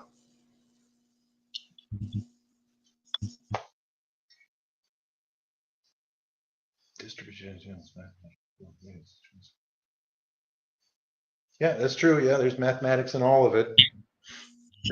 The way I describe it is, if you have love for your family, or maybe you just love this perfect little fishing spot, that's God. Amen. You already know him. You talk to him, whether you curse him, whether you go to church every single day, or you've never read a word in the Bible, the Torah or the Quran. If you have love in your heart for anything, that is God.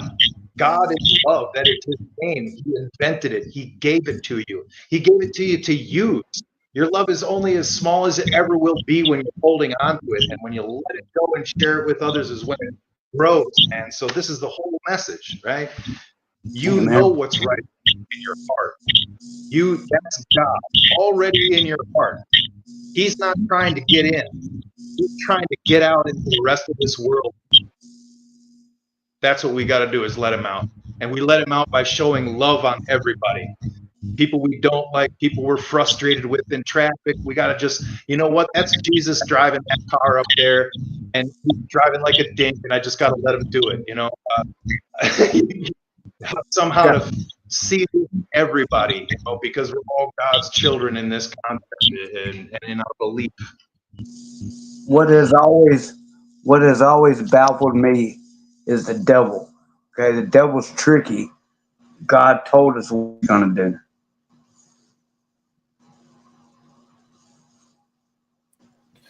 Well, in my interpretation, the devil is a part of God. Oh yeah, they're one and the same.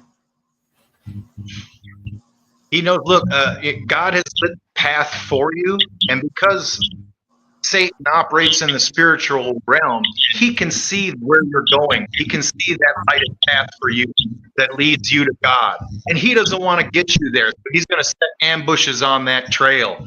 You can't see the path. We're not in the spiritual realm, right? We ask God, where do you want me to go? What do you want me to do next? We don't even know where to put our foot. Yeah, but Satan knows exactly where God wants us to go and be, and he's trying to stop it at every possibility. He's waiting in ambush for us, man. So we got to keep that ready. Hey, can I say this? The devil can suck my left nut because I'm sure that I'm smarter than he is.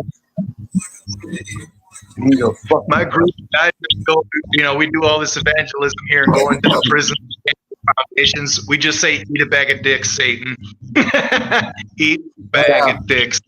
He's laughing at us when we're squirming, when we're in pain and suffering and crying. That asshole is laughing. Yeah. Eat a bag of dicks. Well, and that's where I've had the attitude for a long time of, try it again. Let's go, bitch. Amen, brother. I don't tempt him now. He's a lot stronger than we are. But what you should do is, like, I see your ambush. I caught you last time. You got me with that one. Now you caught me with the right cross. I saw it coming this time, and I blocked it. Now you're not going to catch me again with that ambush. I know. I know. Try something new, but don't tempt it. Exactly. Yeah. And that's what I think the real test is. It's the fact that the devil does exist, and we have to fight it every day, whether it's not kicking the pebble into the street because that's just rude, or down to you probably shouldn't rob from your grandma. I think it's multiple levels, that we go through every day, and that's all part of it. it's the same with faith. There's people that are new believers, don't have a great foundation or understanding. So they're a little bit. There's levels. We got to get to it. Like some people, they need that carved out church and theatrics to kind of get their part into it because they don't have that close relationship. We all got to start somewhere, right? It starts with Satan like that too. You get a scratch, and you'll get a cut, and then he'll take a piece. All we got to do is find out where he's scratching, where our weaknesses are, where we're susceptible to failure. We got to admit to ourselves our insecurities, because that's what he's going to pick apart. Insecurities and desires. I've always been taught be smarter than your adversaries. And as far as I'm concerned, the biggest adversary that I have is the devil, Satan, Lucifer. He who not says his name. So be smarter than the devil. Well, and that's why I say do something every day, not to harm yourself, of course, but do something every day that scares you. Well, that's what church is. You never go to a church and expect to be comfortable. Okay? Yeah. The point of going to church is to make you uncomfortable. So you fucking. Well, I know your skin starts burning. I'm playing. I love you. Pogos. Oh, but yeah, man. When I was going to church regularly, I did go there. Maybe I wasn't scared, but I went there with a purpose in mind of like I need to clear this shit up.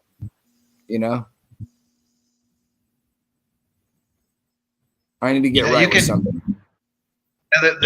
When you're alone and you close a door, get on your knees and pray, that is the time that you're close to God. In church, you're there with the body. You're there to celebrate with the body of Christ. I'm going to need you, Corey. It's echoing real bad, bro. One-on-one, that's God. He wants you on your knees praying to him with the door closed, not in a mall, not somewhere where people need to be seen, not shouting in a square, right? Yeah. One-on-one, where your heart can open up and you can let it flow. Yeah. Well, that's been my best experiences is alone in my room, We know what you do in the dark. Well, he does too. That's why I was praying. No. That's the other guy. That was the other one. Oh man. But yeah, one of the biggest experiences I ever had was a little bit mix of both. And it was a moment of silence prayer. And they said, if you feel compelled, come to the altar and pray there as well, so he can hear you more clearly. And, they went through, by that time, you're embarrassed, you're shy. When you walk up, you're going to have a better sense of what you went up to the altar to say. And it's going to be a better prayer and all these things like that. Anyway, man, I'm sitting in my seat. And I won't go to it now, but I had a vision. And then I was compelled to walk up to the altar and I prayed. And then it was the same message, but I felt it was from a different voice. And then I felt all these hands on me. And it was the congregation coming up to pray on me. And that was something really special, man. That was... I can't explain to you the feeling that came over me. I know it. That's powerful. Yeah. And unfortunately, it's hard to get that feeling in virtual church. Yeah, virtual church is hard that way. It's better than that. You almost have to have felt it before, but I don't think it's impossible to get there through virtual church. It's just a little more steps. That's all. Mm-hmm.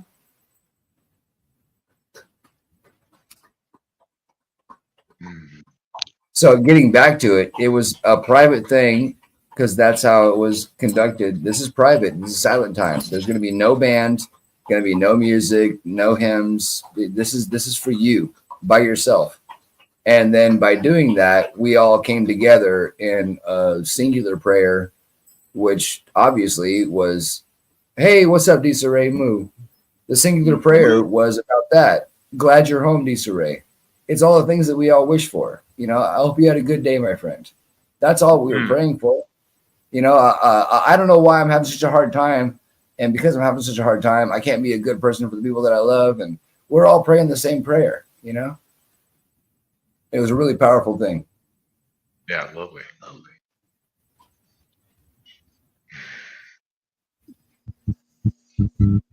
Amen.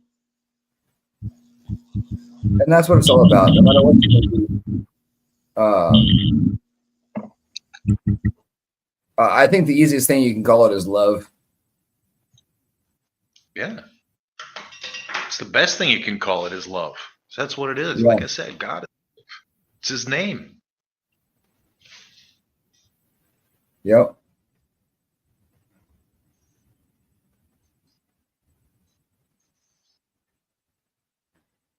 The tough one is loving yourself enough. Mm-hmm. That's the big one, right? Yeah. I've never really All day. I never considered myself much, so I don't think of myself as much. I always hold other people higher, but you can't. Yeah, I try to think I hold other people higher, but you can't. I can only love as much as I love myself, and that is a tough one. When you finally can break through that barrier and recognize yourself as a child of God with all your own flaws, then the next barrier that comes quickly after that is recognizing that everybody else is a child of God, regardless of their flaws. And that's when you really get into a groove. And we fall in and out of it because we fail as humans.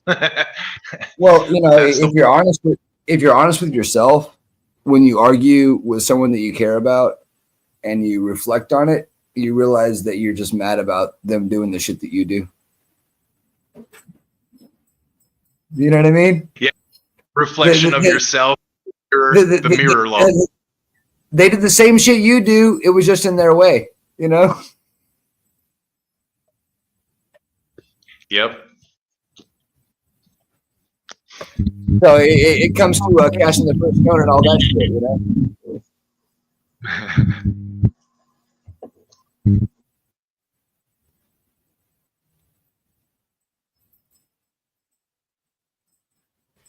Big things are happening. I got to tell you, man. Yesterday, a guy, he came up to our church after service. Well, he was there for the service, but he came up to us and introduced himself as Ari, and he's with the Christians for Israel, who we're members of this organization as well. And he drove up here from Singapore. He got a car, put it on a ferry, got it onto and drove all the way up here, 2,500 miles or something like that, to come to serve with us. Doesn't know us, never met us, just came and introduced himself. Yeah. And we've been asking for people, you know, we need help because we're reaching out to like 2,000 some hundred families from all these prisoners. We have literally tens of thousands of people to invite to meet Jesus. But there's only 4 of us doing it. It'll take us our life. Dude, oh my God. So we need people. We need people on fire for Christ that are ready to come out, and do it. And we're praying on it. And then a guy like this just kind of shows up out of nowhere, and we're boom. That's one. Wow, dude. And you know what? If you don't believe that, what the fuck was that shit? Amazing. You know what I mean? Yep. So, and that's where, Jim, I've talked to you. I have a hard time with the church, but I've never given up on the word. There's entire generations like this. This is why there's so many problems, because there was so much rotten to the core people that were public figures and distorted the word of God to use it as their own power and tool. And it turned millions away. You know, we've got to be able to see through that. There's going to be those people in our lives that False get away from. He's going to be a false prophet. That's right. Why do we, you know, we organizations that to get missionaries to us rather than Bangkok or somewhere else, right? And they're like, well, we do church building. Do you want us to build a church? I'm like, we've got churches all over the damn place. They're empty. We need to fill them. We got to go evangelize and put people in the pews. Yeah. They just want to spend because there's a budget that they can get a little something from. Like, and no, we don't need your help. Yeah. Yeah. We're not building any churches. We're filling them. Yeah. Yeah. No, we already got plenty of buildings. Yeah. Plenty. We got schools that can fit hundreds of children, but only have 20 because they don't have enough money to feed them. But the need for abandoned children is off the charts, right? So yeah, we don't need to build more buildings. We need hearts on fire. Oh my goodness, dude. Go ahead, Corey. Okay.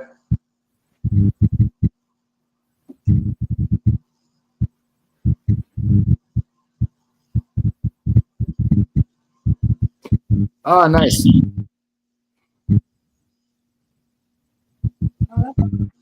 Keep smoking your weed, man. I smoke my weed too. Oh yeah. I'm gonna mute now so you can't hear me. Okay. That's it. That's it, Teresa. The resources are on the way. They're coming. I know they're coming. The ones that are ready, the ones that are prepared are coming. Well, you know, that's the hardest thing that I've had to deal with in my life is that, you know, God does provide the task. And the hard part is finding the resources. He's already provided. But you have your thumb up your ass and you're not looking in the right direction. Yeah, you're talking to the wrong people, right? You're looking in the wrong source. He has to work through somebody. I mean, he can't just miracle whatever, but he has to work through us. That's why we're here, right? For his love to come through to others. Yeah. So you got to expect those resources to come from something on the planet. Are you looking in the right way? Yeah. The right organization? Are you doing the right things? Are you ready for the growth that you're asking for? Is the big question. That's a big thing. Yeah. Yeah, you want to teach. Guess what? You have to manage it now because you asked for it, motherfucker. Yeah. That's it. You ready for this? Because don't ask, it's coming. You know. So. Okay. That's for sure. And that's thinking in a very optimal way. That's what it is. It's just sometimes the task given to you is very scary, and it is going to be time consuming. But what are you here for in the first place? Are you here just to get along, or are you here to fucking, you know, no one needs to talk about you after you died, but are you here to make it a little bit better for little Jeremy back there?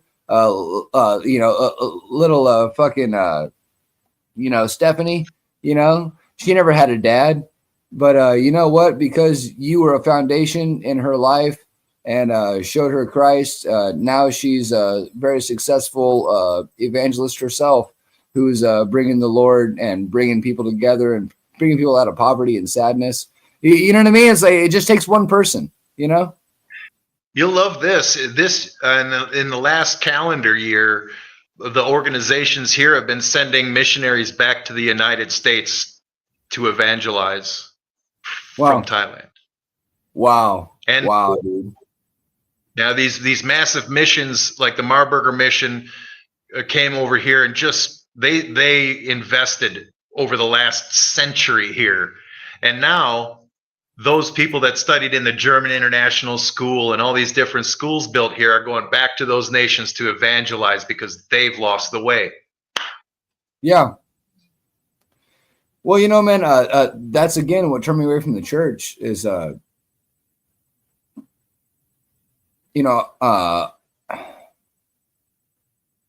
guess it was the youth church I went to that made me see all the freaking, all the glitter behind the stage, I guess, because the youth pastor is like, what, 17 to 21, and then you hear him give the sermon and then you talk to him afterward and you're like, did you just hear what you said? Because you're not living that, like. Yeah, those are the pastors we look out for. There's people in it that are just there for the job. They're looking for a job, an income.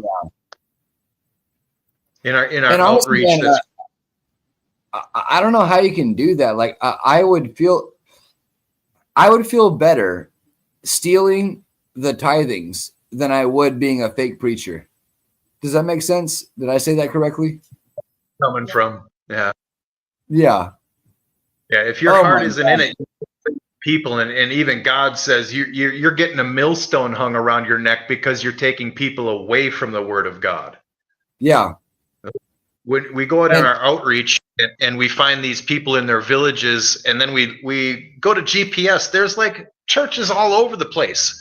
Really? Yeah. So we'll just go and then we'll talk to the leader and see if they've got a doctrine that tells us that they're in it for God or themselves. If they're in it for God, we make a connection with our patients so they've got a church home, but we find plenty that are not in it for God. Not the same way, but I have a lifetime membership to Christian, the Fellowship of Christian Martial Artists. And we lost Corey. He'll be back. But my senseis actually, both were cops. They went to all these other dojos that were local, that were affiliated, and did the same thing, Jim. Oh, really? What are you really about? What are you really about? What are you really about? And out of all the schools in town, only 5 were invited back to our school for a collaborative, and only 2 actually came. There you go. But 2. Yeah.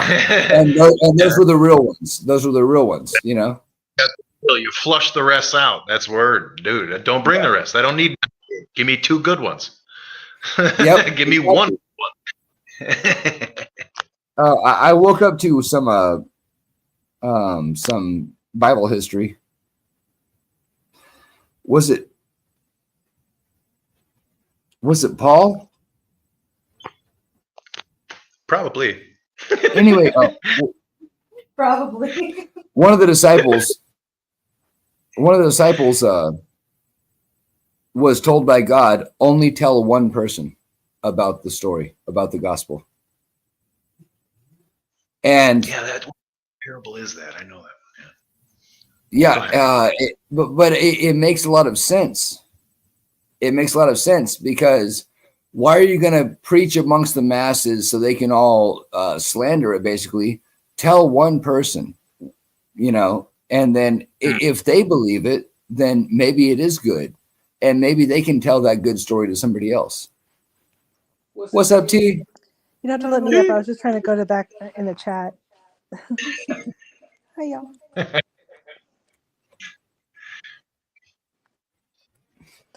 This is from the local church where there's a man who was brought in as a guest and he started cussing during the sermon, but how they handled it and how well it went. It was really beautiful. All right. What up, Corey?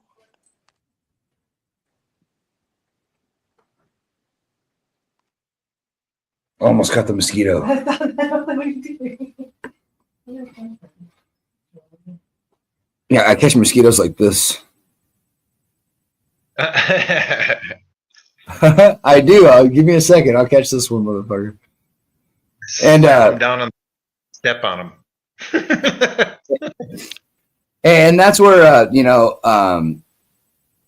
it is a sin to kill, but I believe mosquitoes are from Beelzebub himself, so I will kill them all.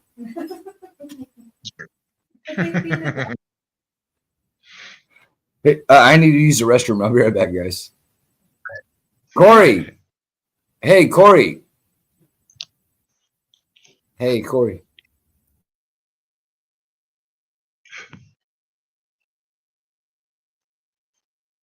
All right. Got some chores to do. Right on. What? Get your NBA duties done. Be away, you peckerwood. No, I've been silenced, bro. I can't talk on YouTube because it echoes. It echoes. Echoing. How are you doing, brother? Right now, it's not echoing. It only echoes when someone else talks. It seems like we feed back onto your phone or something, like your speaker is loud and then your microphone picks it up. But when you're talking, you don't echo at all. Rez is just being mean, man. He's always mean. He's so fucking mean all the time. All the time. Just Yeah, mean-spirited. I know, man. Like he doesn't love me or something, dude. I'd know better. Now we know. No, we do. Oh, hey, Corey, my buddy. Hey, buddy, I love you. What are you doing? Oh, that's like the nicest thing anybody's ever said to me, bro. Oh, my favorite lovely buddy. Oh, my goodness. Oh, God. That made me sick.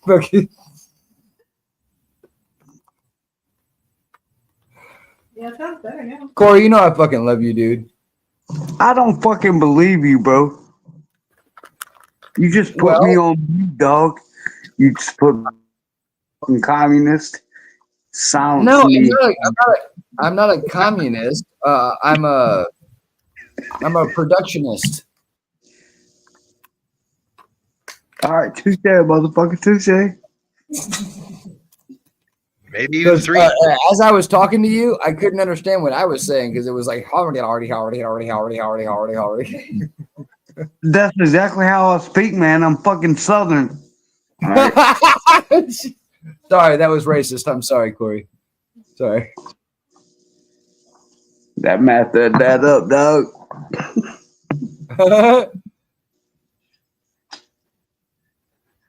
Okay. Am I echoing? You sound fantastic. Yep. Hey, Jimmy, for real.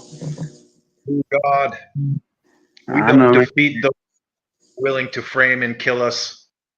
All we got to do is work with Jesus. He does it. And that's a bit of it, is that you have to stand up, but also know that you have a power behind you. Yeah. But you have to stand up first, and for the right reasons. Yeah. You don't stand up for yourself. You stand up for the belief. You got to stand. The attacks are going to come. As soon as you make any stance in this life, the attacks are going to come, no matter what you believe in. The sky is blue. It's only blue in the daytime, but it's because of the reflection of the atmosphere. You're going to get feedback no matter what you say. Getting back to my angry 20s, I worked really hard to keep certain relations for social networking. And as hard as I fought, I lost a lot of those relationships. And you know how my life got worse? Not at all. Not at all. Not at all. So you have to you have to make a wise decision about who to keep important and who to put on. Everyone's important, but who to invest in, and the others you just be friendly, and Jesus died for everybody, but he only had 12 close to him and one. Oh, well, Teresa said Jesus died for everyone, but he only had 12 close to him. There you go. Yeah, 12 was it. There it is. I have a most of them question. were fishing. I'm just saying. Luckily, I have 6 fingers on this hand. See it? See my extra finger? Oh, wait. This is the other way. Oh, 6 fingers on the other hand. No. Oh, fucking Corey. Goddamn. With the triple fuck you. Damn. Well, we're also fishermen, so it does say a lot about, hanging out with people who like to go fishing. It does. It does. A lot of worms. Whole bunch of worms. Hey, man. I mean, am I bugging y'all? My volume and shit echoing. Everything's good. All right, I got a serious question. Yeah, no, you sound excellent right now. Oh, you smell excellent too. Thank you for your compliment. But so there are 7 bowls of wrath, right, Jim? In Revelations, 7 bowls of wrath, right? Okay. Yep. The 6th bowl in the Bible says that a star will fall from heaven and it will create a plague upon mankind. Oh, the star was Fauci. That was COVID. Anyway, all right.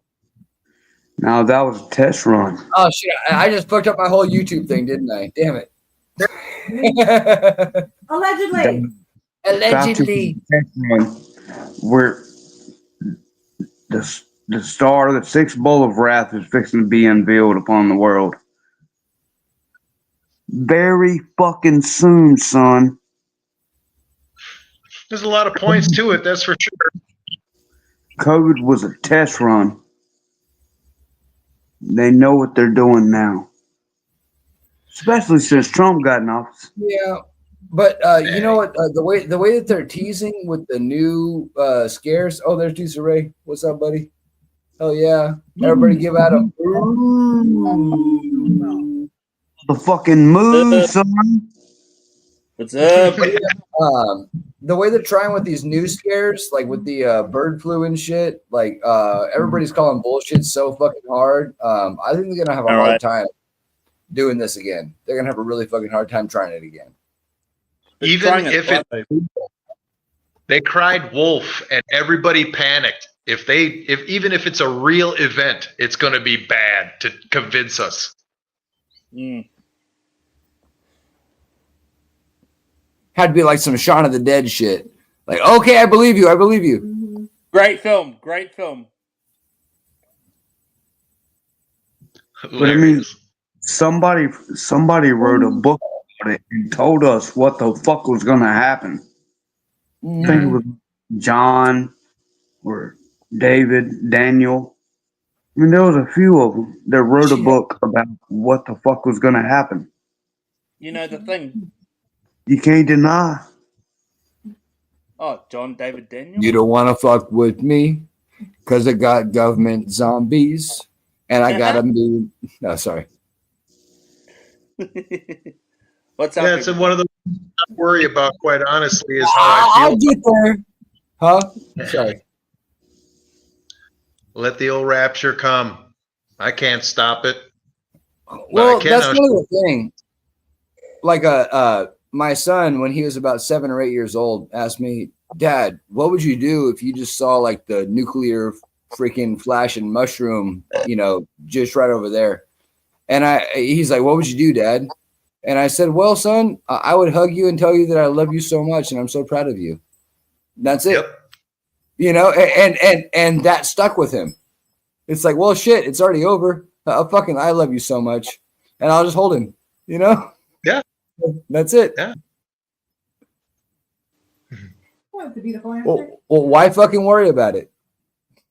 That's it. Yeah, there you go. Just be the best person you can be. And that's the biggest thing. The beginning part of Revelation says, if you believe in Jesus Christ, he will come for his people. The bridegroom will come for his bride. Yeah. So if you're right with God, you ain't got to worry about Revelation. Yeah. Mhm. And he'll pick you up. Yeah. Nice. Now, if I see a whole bunch of people disappear, be like, okay, I messed up. Crap. Oh, what was that movie called? Not The Day After. It wasn't Vanishing.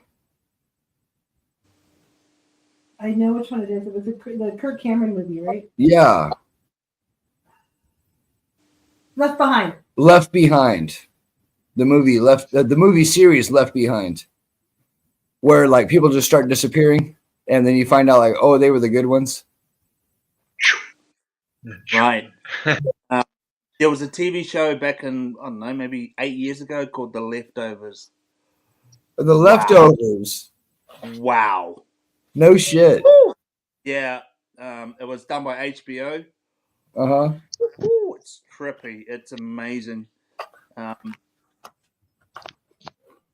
Because everybody disappeared. Well, half the world disappeared, and nobody knew what it was. Because God is, it's sitting at this time because God is not here, right? But apparently they went to, in the end, it was, after 4 seasons, we find out that they went to a different planet. Mm. And fuck off. Why did they do that?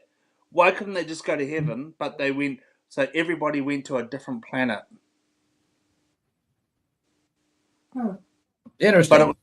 But it was the trials and tribulations of the leftovers, figuring out what the fuck happened. Yeah. Well, it's almost like they're trying to do the 7 levels of hell, but with heaven. Yeah. Like you got to get to this planet first, and then. That's the Monte, dog. Almost, guys. I'm gonna fucking catch one before the night's over. I swear to God. The mosquito. Oh, fuck yeah. Settle down. Hurry up and catch up, bro. Catch you. Let I'll him- catch you. Got your nose. I got your nose. Moo. Moo. What's up, Jimmo? Here's So what I know I'm echoing and shit, echoing, but no, you sound good. Really? Yeah, finally. You're 100% clear, bro. Like honestly, it's like almost like you're a professional. I said that just to add a little bit of dick mood.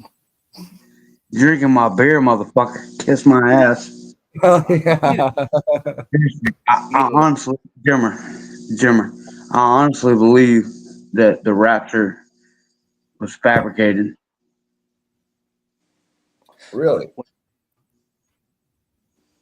Straight up. You mean I don't the book about it in Revelations, or Yeah, I don't think there will be a rapture whatsoever. I think this is the hell. This is the trials and tribulations that we're gonna have to go through on this earth. There will be no rapture. There is no fucking mystery. All right.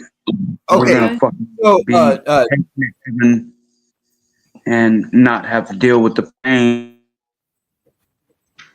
When was Okay, the last I realize. Go ahead, Disa Ray. When was the last time you read Revelations? Who you talking to? Who you talking to, bud? You. Me? Right over there. Right there. That fella over there. See? When was the last time you read it? That way or this way? Fuck off that way. When was... One asking about Revelation. When the last time you read I it? know. The problem is with Revelations. It's a very hard read. It's a hard read. It's because it's so out there. You know what I mean? It's so out there. And you read it, but you go, what the fuck? Just go, what the fuck? You put it down, and then you come back to it later, and you try and read it again, right? Because it's it's weird. It's because it's so different from the Bible. It's way out there. It's something so different.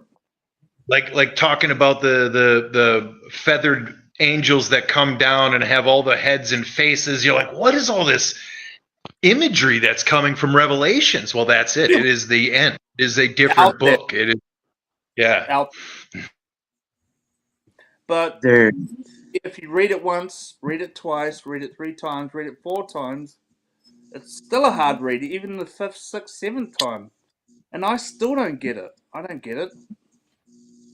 I don't get Yeah, it. it's not about not always about understanding, especially in the Bible. There's tension written into it, and it's written into it for a purpose because knowledge isn't faith. Mm. But I have faith. But the thing is, I have faith, but I still believe in it because I have the faith. But it's still tripping, Well, because I'm a sensitive person. It's still like, whew. And I've been reading it for the past, I don't know, 40, 45, 46 years since I could read, right?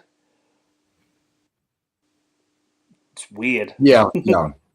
Yeah. And I've probably only read it 7 times in my entire life. And Okay. probably more than ever.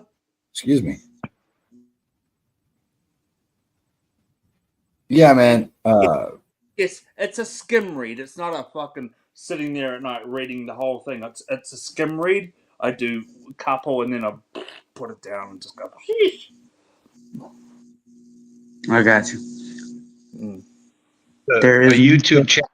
I found them actually through my Bible app. They're called the Bible Project. You may have heard of them, but they've got a YouTube channel and they break down stuff. They'll break down the Sermon at the Mount. They'll go through all the different disciples and all the different parables. I'd like to see how they do the Book of Revelations. I bet you they'd have a really good way of laying it out because they're so clever in discussing things and making it understandable. So I'm going to check out the Bible Project and do a little bit more Revelations reading. Yeah. Yeah, I must admit, I watched a couple of weeks ago. I did watch a guy break down Revelations, and he had a chart. He had he had a chart, and he broke it all down to 7th, the seals and all that shit. But even after watching that, I still didn't get it. And I don't think we're supposed to get it, but we're gonna get it. You gotta do the best to figure it out. Okay, so here's what I know. There is no such thing.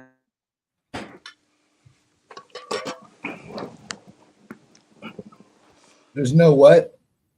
Amen, Teresa. Amen. Amen. Yes, ma'am. There will be no salvation from the Lord is not just gonna fucking pick us up and save us from hell. Okay, hell is on earth. Yes, sir. John Rich and Tucker Carlson had a conversation about that like a few months ago. Well, that's them. That's them. That's John Rich and Tucker Carlson.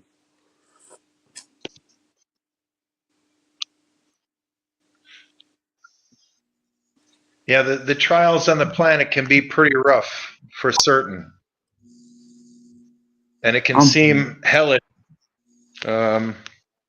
moment to moment. I definitely have witnessed this. Yes, sir. Ain't that the truth? What I've also witnessed is that the more I cling to God, the more I chase, the more I read, the more I share, the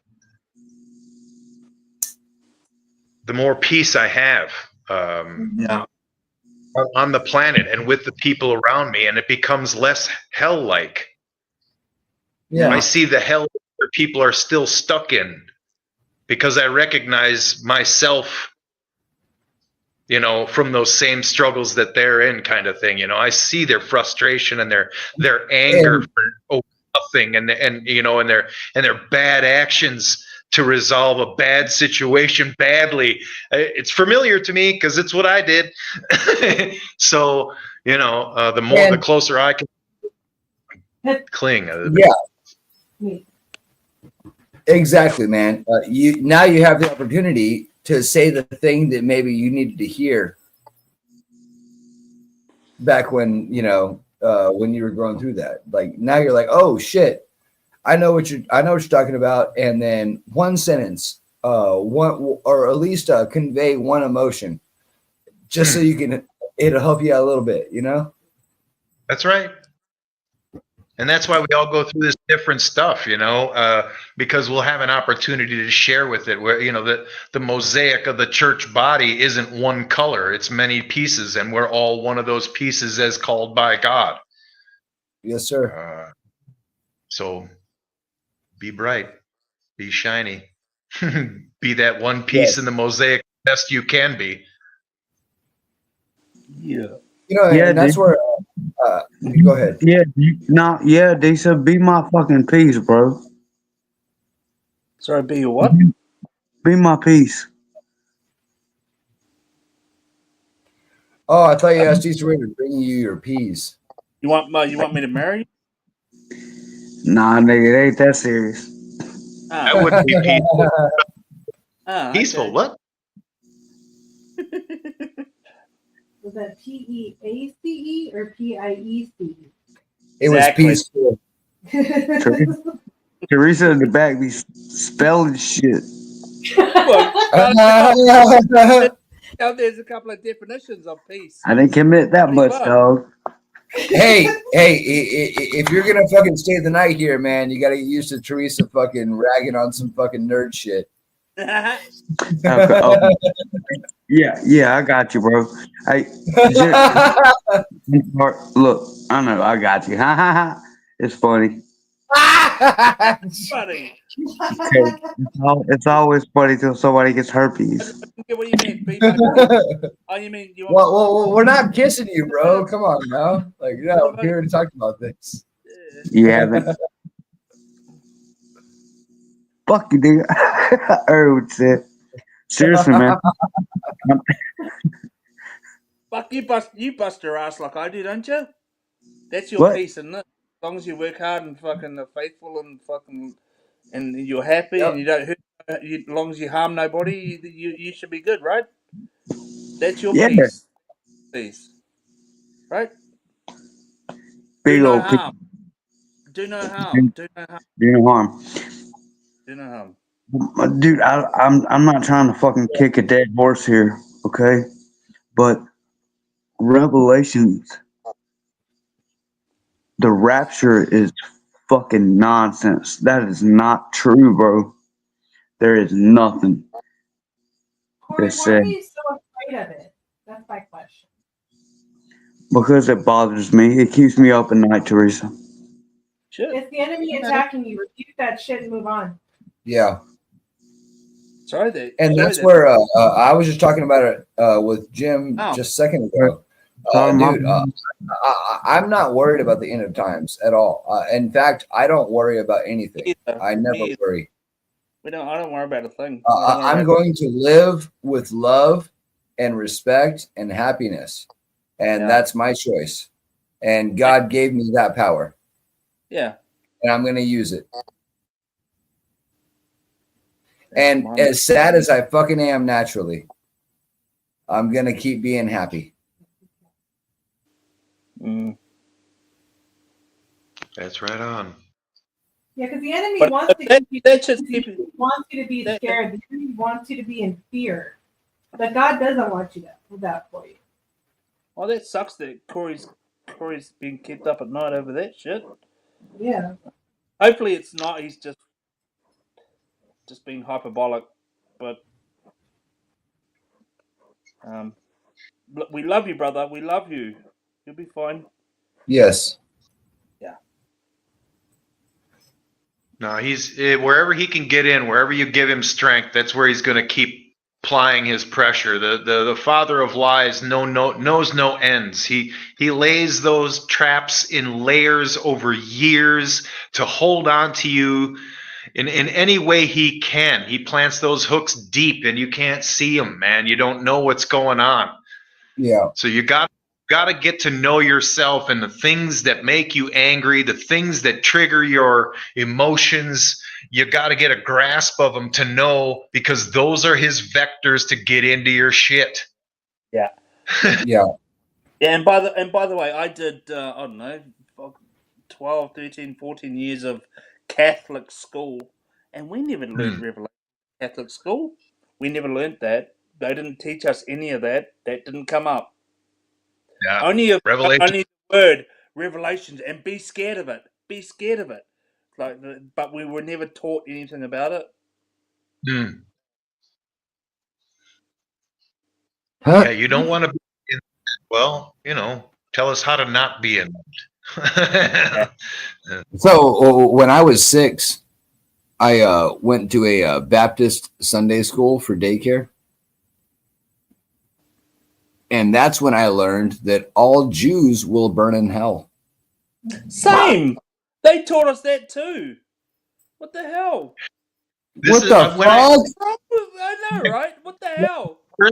When I first heard of the organization Christians for Israel, I'm like, aren't we all? What do you mean? How is there just an organization I know that are Christians for Israel? Well, aren't we all? Do you not understand the Bible? Have you not think of it? Jim, there was this guy named Jesus, and he was born a fucking Jew. But anyway, and God chose him, and whatever. But it's cool. Not just a Jew. He was a heretic Jew. A heretic Jew. Oh, you mean a loudmouth trying to make things work out for himself, like a Jew? Yes. Okay, whatever. Yeah. Okay. Cool. Yeah. Yeah, they are. Yeah, they are his bridegroom. Yeah, they are the bride. Yeah. Oh my goodness, it blew my fucking mind. And you know what? I went home crying because my dad's best friend was a Jew, and I was just like, "He's gonna burn in hell." And my dad was like, "What the fuck, fucking?" I'm telling you. Yeah. It's crazy. What's that called, Teresa? You might know that better than me. You might remember that word better than me, but it's the replacement theory, where Christians are replacing the Jews. They're with themselves, saying that when they read the Bible, we're God's chosen people. We. No. Understand, we are grafted in. Yeah, we are.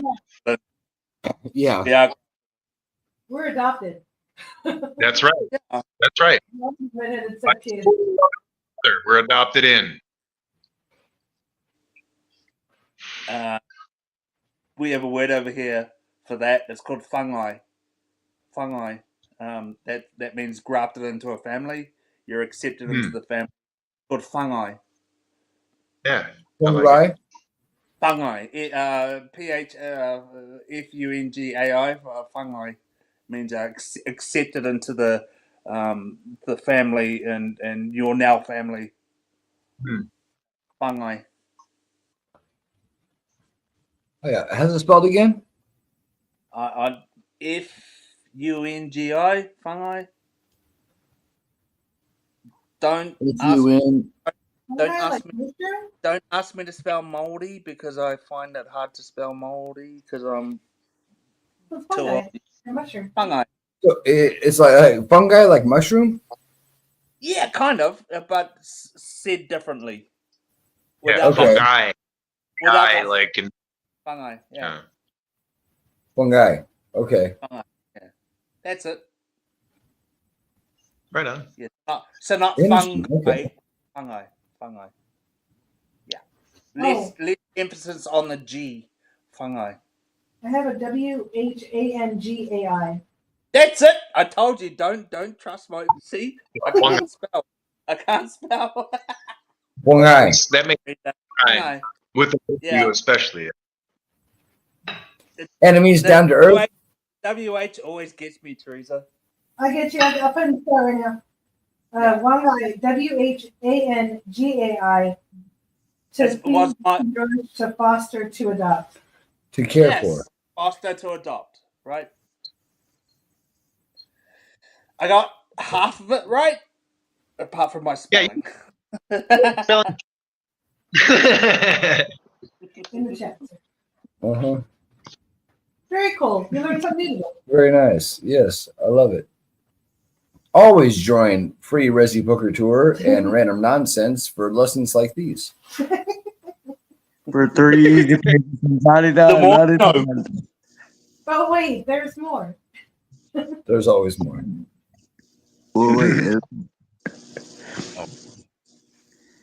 Actually, speaking of which, man, I think guys, there's not gonna be much more. I'm fading out. We got good. we That got was good. 1 a.m. here. Well, 1:45 here. Yes, It's sir. so good to I appreciate it, Rez. Oh, dude, thank you for coming by, Jim. And honestly, I'm glad you came by because we had a really good conversation about a lot of things that you are actually promoting right now. Like that's perfect. I really love the talks about theology in the ways that you present it, and also in the ways that you accept, someone else's opinion. And it's really a beautiful thing to spread the word, man, in any way possible. That's it. I know that I'm not right. God is right, so Yeah. I'm definitely willing to accept other people's errors because that's all I am. I'm one big error. Well, hey, I've always loved the phrase "life is hard, get a helmet." Get a helmet. Yeah, true. And don't eat crayons. They're bad for your health. No, don't eat crayons. They go up your butt. Wait, what? Don't put crayons up your butt. Thanks, Teresa. That's cool. Yeah, I put a new video from our prison visit and stuff on that website too. Oh, it's on my YouTube as well. But yeah, you guys can check out all of our people on there and what we do, our background. That's super sick, man.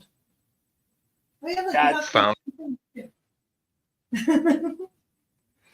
Yeah, man, it's a really good thing that you're doing, man. I support it all the way. I promote it every chance that I can get to have somebody to listen. And yeah, dude, really cool shit, dude. Never thought I'd be doing this.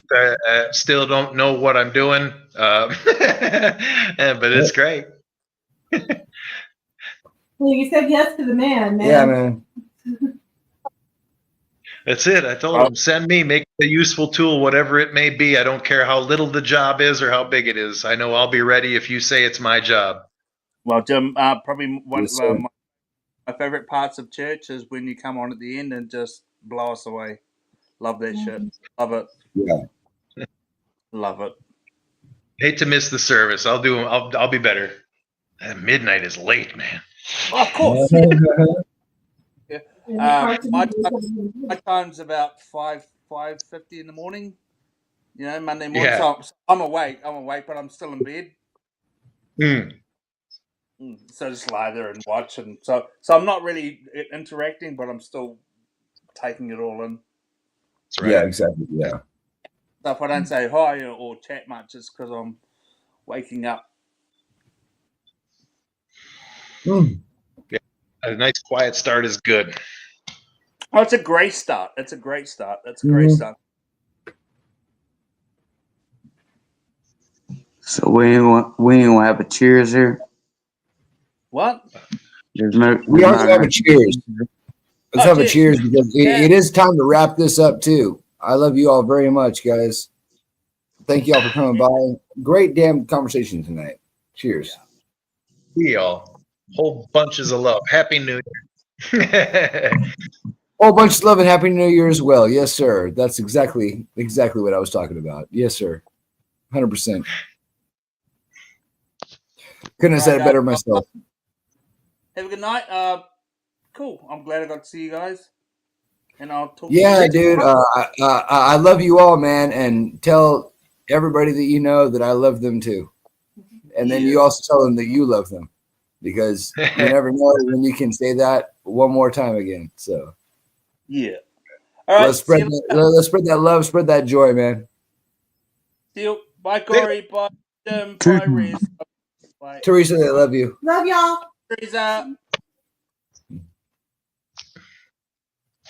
All right. Good night, guys. Much love. See y'all Monday. Well, it's already Monday for Jim, but we'll see y'all tomorrow. All right, brother.